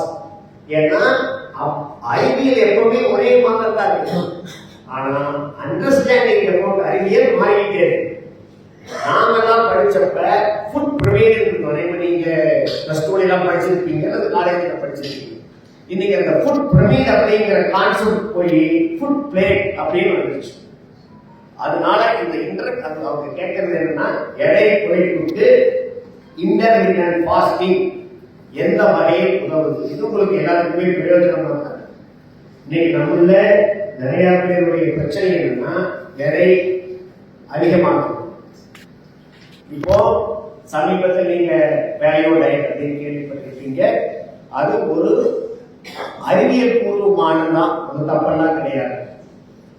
நாம முதல்ல என்ன நினைச்சுக்கிட்டு இருந்தோம், நாம நிறைய கொழுப்பு எடுத்தா நாம வெயிட் போட்டுருவோம் அப்படின்னு. இன்றைக்கு அது தவறு அப்படிங்கிறது நிரூபிக்கப்பட்டிருக்கு. அண்டர்ஸ்டாண்டிங் வந்து இப்ப நமக்கு வெயிட் போட்டு, அதாவது நாம என்ன சாப்பிட்டாலும் நம்முடைய வயிறு அதை 7 கூறுகளாகத்தான் பார்க்கும். ஒன்று கார்போஹைட்ரேட், ரெண்டாவது புரோட்டீன் புரதம், மூணாவது ஃபேட், நாலாவது விட்டமின், அஞ்சாவது மினரல், ஆறாவது ஃபைபர், ஏழாவது பட். நாம் எதை எடுத்தாலும் நீங்க வேப்பமலை தின்னாலும் சரி, கிருஷ்ணா ஸ்வீட் மைசூர் பாக சாப்பிட்டாலும் சரி, உடம்பு 7 கூறுகளாகத்தான் பார்க்கும். Carbohydrate, protein, fat, vitamins, mineral, fibre, water. நமக்கு கலோரி கொடுப்பது, நமக்கு சக்தியை கொடுப்பது 3 தான். ஒன்று கார்போஹைட்ரேட், ரெண்டாவது புரோட்டீன், மூணாவது ஃபேட். இதை தவிர வேற எதுவுமே நம்மளுக்கு உடம்புக்கு எனர்ஜியை கொடுக்காது. சத்து மாத்திரை, சத்து ஊசி அப்படிங்கிறது ஒரு ராங் ஸ்டேட்மெண்ட். அப்பா நம்ம புரிஞ்சுக்கணும். அந்த விட்டமின்ஸ் எல்லாம் இந்த உணவுகளை செரிமானம் பண்றதுக்கு உதவி செய்யுமே தவிர அது தன்னளவில் சக்தியை கொடுக்காது. இப்போ ஏன் வெயிட் போடணும் அப்படின்னா, நாம நிறைய கார்போஹைட்ரேட் எடுக்கிறதுனால. இன்னைக்கு அண்டர்ஸ்டாண்டிங் என்னன்னா, நாம வெயிட் போடுவதற்கு முக்கியமான ஹார்மோன் இன்சுலின். அதுதான் நீங்க அந்த வேல்யூ டயட். இப்ப எல்லாருமே 40, 45, 50 இந்த வயசுல தான் நம்மளுக்கு தொந்தி வர ஆரம்பிக்கும். அப்போ நாம வெயிட் போடுறதுக்கு அடிப்படை காரணம் அதிகமான இன்சுலின் சுரப்பு. அதுதான் பெண்களுக்கு பிசிஓடின்னு சொல்றோம். எல்லாமே இன்றைக்கு இருக்கிற பல வியாதிகளுக்கு பிசிஓடி, ஒபிசிட்டி, நிறைய வியாதிகளுக்கு அடிப்படை காரணம் ஹைப்பர் இன்சுலினீமியா. உடம்பில் அதிகமாக இன்சுலின் சுரப்பது. எடுத்துக்காட்டு, இப்ப நான் ஒரு லட்டு சாப்பிடுறேன்.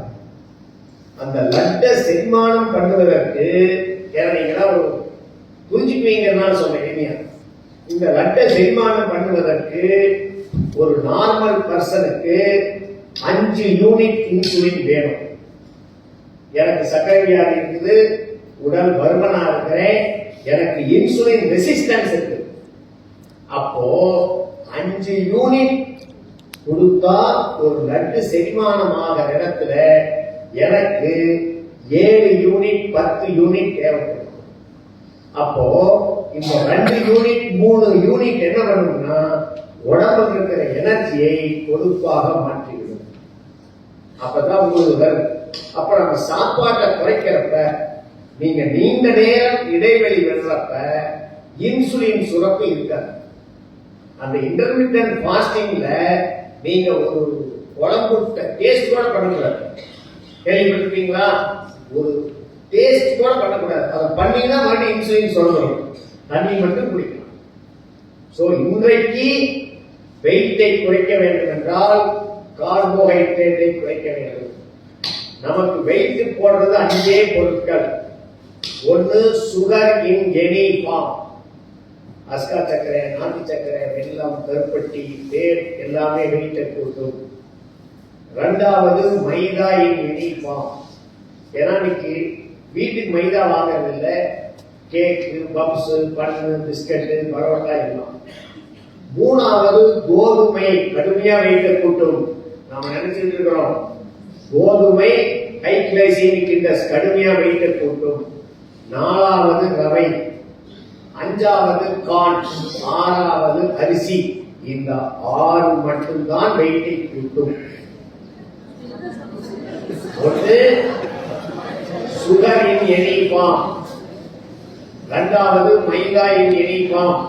ஏன்னா நிறைய பேர் என்ன நம்பிக்கைனா, நாம சப்பாத்தி சாப்பிட்டா வெயிட்ட குறையும் நினைப்போம். கடுமையா இன்சுலின் சுரக்கும், வெயிட் கூடிரும். இப்ப சப்பாத்திய கோதுமையை டயபெட்டோஜெனிக் அப்படிங்கிற டயட்ல சேர்த்தான். கோதுமையை எடுத்தால் சர்க்கரை வியாதி உறுதி. நாலாவது ரவை. ஏன்னா நம்ம ரவை நல்லா நினைக்கிறோம், ஏன்னா கோதுமை இருந்தா 5வது இந்த சோளக்கருவு சம்பந்தப்பட்ட விஷயங்கள், காத்தால பால்ல போட்டு சாப்பிடுறது. 6வது அரிசி. வெயிட்டை குறைப்பதில் வெஜிடேரியனில் முதல் இடம் நிலக்கடலை. இன்னைக்கு வரைக்கும் நிலக்கடலைக்கு ஈக்குவலா வெயிட்டை குறைக்கிற ஒரு வெஜிடேரியன் டயட் கிடையாது. ஒரு நாள் 1/4 கிலோ கூட சாப்பிடலாம். எவ்வளவுக்கு எவ்வளவு அதிகம் நிலக்கடலை எடுக்கிறீர்களோ அந்த அளவுக்கு வெயிட் குறையும். இரண்டாவது தேங்காய். ஒரு நாளைக்கு ஒரு தேங்காய் சாப்பிடலாம், 2 தேங்காய் சாப்பிடலாம். மூணாவது முட்டை மஞ்சள் கருவுடன். நாலாவது பன்னீர். இப்ப நீங்க 3 லிட்டர் என்ன பயன்படுத்துறீங்கன்னா அதை 6 லிட்டரா மாத்தணும். அந்த அளவுக்கு கார்போஹைட்ரேட் குறையணும். அப்படியே நீங்க காயெல்லாம் அப்படியே எண்ணெயிலேயே முழுகிற மாதிரி போட்டு சாப்பிட்டாலும் வெயிட் குறையும். மாமிசம் கண்டிப்பா வெயிட்டை குறைக்கும். பட் சோறு சேரக்கூடாது. நம்மளுக்கு இதெல்லாம் சாப்பிடக்கூடாது. இட்லி தோசை அதனாலதான் நிறைய பேர் விட்டுறோம். ஏன் நமக்கு அதாவது நீங்க 10 நாளைக்கு மேல பன்னீர் சாப்பிட முடியாது. பாத்துக்கிறீங்களா? மாத்தா மாறாகி போயிடும். டெய்லி முட்டை சாப்பிட முடியாது. ஆனா தினம் இட்லி சாப்பிடலாம், தோசை சாப்பிடலாம், டீ சாப்பிடலாம். இதுக்கெல்லாம் நம்மளுக்கு சலிப்பே வராது. ஏன் அப்படின்னா நம்முடைய உடம்பிலேயே மிகவும் ஒர்ஸ்டான சோம்பேறியான ஆர்கன் பிரெயின். இந்த பிரெயினுடைய வேலையே என்னன்னா ஒரு வேலை எப்படி குறிப்பொழியா பண்ணலாம். அதான் நம்முடைய டிஃபால்ட்டா இருக்கும். எப்படி விளையாட்டுலேயுமா ஆராய்ச்சிகள் பிரெயின் போல ஒரு சோம்பேறியாக எதுவுமே கிடையாது. ஏன்னா பிரெயின் தனக்கு உணவாக கார்போஹைட்ரேட்டை மட்டுமே தான் எடுத்துக்கொள்ள முடியும். அது நேரா புரோட்டீனை எடுக்க முடியாது, ஃபேட்டை எடுக்க முடியாது. அதனாலதான் உங்களுக்கு 4வது நாள் நீங்க நிலக்கடலை பார்த்தா மூஞ்சி 2 மாறும். 4வது நாள் 5வது நாள் பன்னீரை கண்டாலே பயங்கரமாயிடும். ஆனா எத்தனை இட்லி உண்டாலும் சொல்லிட்டு, ஏன்னா அது பூரா அரிசியில பண்ணது இனிப்பு. ஏன்னா பிரெயின் அப்படிப்பட்ட ஒரு பிரெயின் இருப்பதே அதுதான். பிரெயினுடைய வேலையே எப்படி குறுக்கொழியில போலாம், சயின்ஸ். அதனால அதுக்கு இமீடியட்டா சாட்டிஸ்ஃபை பண்றது சர்க்கரை, கார்போஹைட்ரேட். இதுதான் காரணம். வேற என்ன மேடம்? மில்க் ப்ராடக்ட்ஸ், பால், தயிர், மோர் சாப்பிடாம சார், அதாவது ஒரு கான்செப்ட் என்ன சொல்லுதுன்னா, நீ கறியோட சாப்பிடலாம், ஆனா பால் சாப்பிடக்கூடாது அப்படின்னு. ஏன்னா உலகத்துல ஒரு உயிரை இன்னொரு உயிர் அடித்து சாப்பிடுவது நியதி. இப்ப சிங்கப்பூரியெல்லாம் மான் அடித்து சாப்பிடுது. ஆனா உலகத்துல எந்த ஜீவனும் இன்னொரு ஜீவனுடைய பாலை குடிப்பதில்லை, மனிதனை தவிர. இதெல்லாம் இருக்குது சார். அது வேகன்னு ஒரு குரூப் இருக்குது. நம்மளுக்கு சாப்பிடலாம். நீங்க டீ இல்லாம இருக்க தயாரா? இல்லையா கேள்வியே கேட்கக்கூடாது. வேணாம் ஆணி. வேற என்ன சந்தேகம்? இது ரொம்ப முக்கியமான கேள்வி. நிலக்கடலை வறுத்து சாப்பிடக்கூடாதுங்கிறாங்க. நிலக்கடலை வேவிச்சு தான் அதிகமாக எடுத்துக்கணும். நிலக்கடலை வேக வச்சு சாப்பிடுங்கோ, வறுத்து சாப்பிடுங்கோ, சட்னி பண்ணி சாப்பிடுங்கோ, எப்படியோ வாய்ப்பு. நீங்க நான் வேலூர் பக்கம் அடிக்கடி போவேன். அங்க டெஸ்டிங் பேபிக்கு திருப்பத்தூர் வேலூர்ல என்ன பண்றாங்கன்னா, நாம இங்க எப்படி பொரியலுக்கு நாம தேங்காய் போடுறோமோ, அவங்க எல்லாமே நிலக்கடலையை பொடி பண்ணி வச்சிருக்காங்க. அப்படி எல்லா பொரியலுக்கும் போடுறோம். எப்படி வேணாலும் சாப்பிடலாம். பச்சையா சாப்பிடுவோம், வறுத்து சாப்பிடுவோம், வேக சாப்பிடுவோம். இப்போ கனவா சர்க்கை கொடுத்தாருன்னா வறுத்து சாப்பிடுவோம். காலை உணவு தேங்காய் மட்டும் எடுத்துக்கலாங்களா? காலை உணவு தேங்காய் மட்டும் எடுத்துக்கலாங்களா? காலை உணவு தேங்காய் மட்டும் சாப்பிடலாம், நிலக்கடலை மட்டும் சாப்பிடலாம். சார், நான் இன்னைக்கு எந்த அளவுக்கு இருக்குதுன்னா, சார் கரஸ்பாண்டன்ட் சார் ஒழுங்கு நடவடிக்கை எடுக்கணும் சார். 2 இன்டிசிப்ளின் ஸ்டூடெண்ட்ஸ் இருக்காங்க. இல்ல பாலசாமி எனக்கோ இன்டிசிப்ளின் ஸ்டூடெண்ட். இன்னைக்கு எனக்கு 23 வருஷமா சர்க்கரை இருக்குது. நான் என்ன பண்றேன்னா, ஒரு நாளைக்கு 30 ml 100 ml எண்ணெய் குடிக்கிறேன். காலையில ஒரு 30 ml ஆலிவ் ஆயில், இந்த மாதிரி வர்றதுன்னா ஒரு 50 ml நெய்யை குடிச்சிட்டு வந்தாரு, வெயிட் சூப்பரா குறையும், சக்கரை சூப்பரா குறையும். இன்னைக்கு அந்த அளவுக்கு வந்து எதையுமே குடிக்கிறது நிறைய குடிக்க கூடாது, நம்ம வெயிட்டாக போயிடும். கொஞ்சம் கொஞ்சமா பிரிச்சு பிரிச்சு குடிச்சுக்கலாம். காலையில ஒரு 30 ml நெய் குடிக்கலாம். இப்ப என்ன சொல்றோம்னா, எண்ணெய் அதிகம் பண்ணுங்கள், அரிசியை குறையுங்கள், கோதுமையை குறையுங்கள். ரொம்ப சிம்பிள். நெய் இருக்குதா, 2 ஸ்பூனை சாப்பிட்டு போய்க்கலாம். வேற என்ன?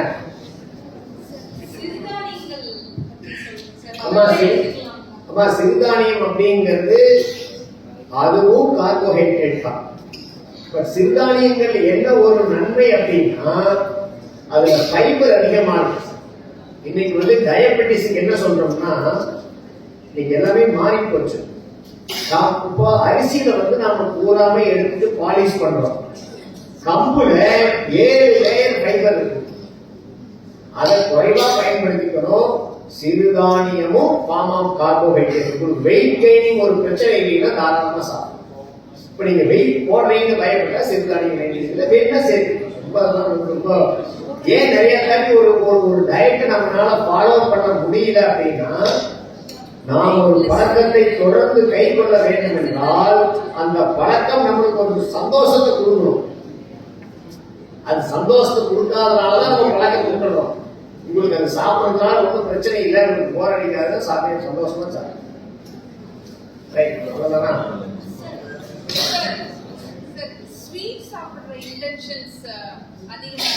அதான் இப்ப சொல்லிட்டு இருக்கேன், மூளைதான் அதுதான் கேட்கும். அது சக்கரை விளையாடுக்காரர்கள் இன்னும் ஜாஸ்தியா இருக்கும். Brain is a lazy organ. அவ்வளவுதானே? சோ எடை குறைய விரும்புபவர்கள் மாவு சத்தை குறையுங்கள், ஆயில் அதிகம் எடுத்துக்கங்க. இதான் கடைசி கேள்வி.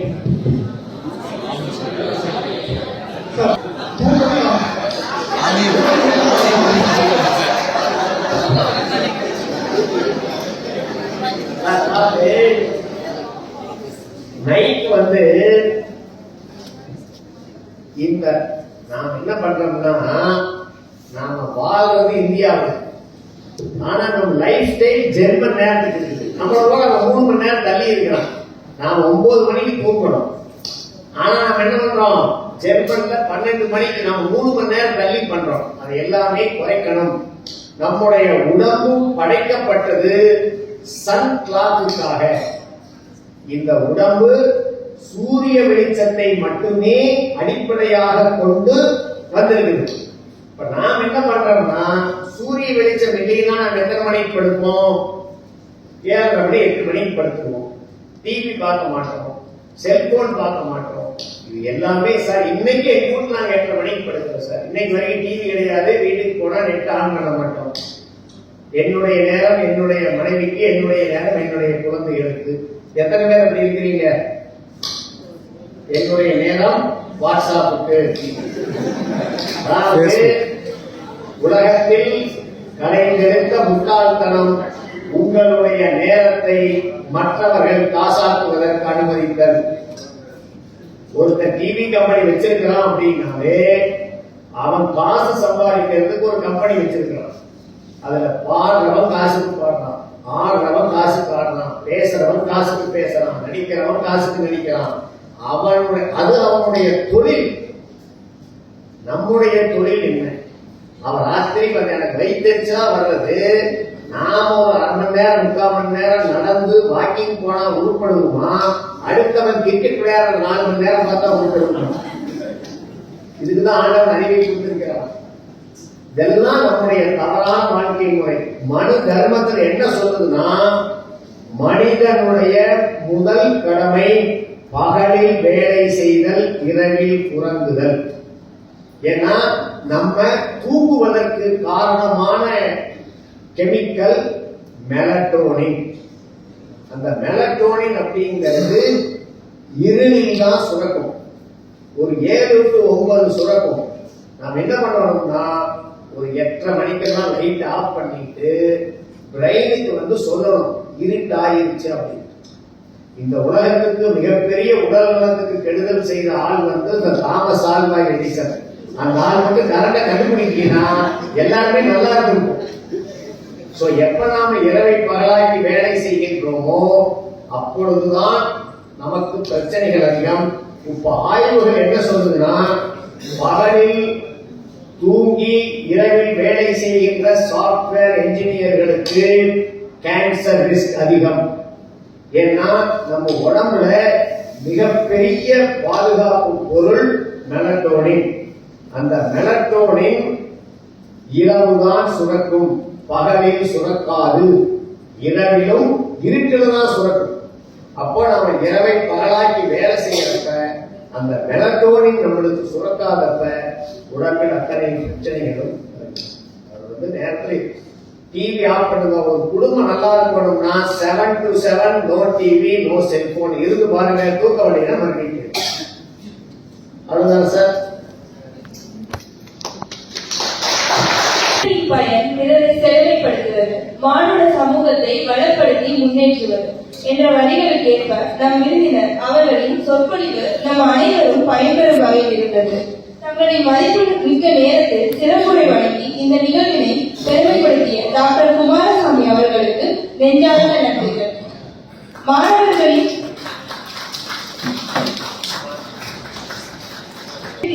தொடர்ந்து உழைக்கும் நம் கல்லூரியின் தாளாளர் உயர்திரு ஏ.கே. இளங்கோ அவர்களுக்கும் முதல்வர் முனைவர் பாலசாமி அவர்களுக்கும் மனமார்ந்த நன்றிகள்.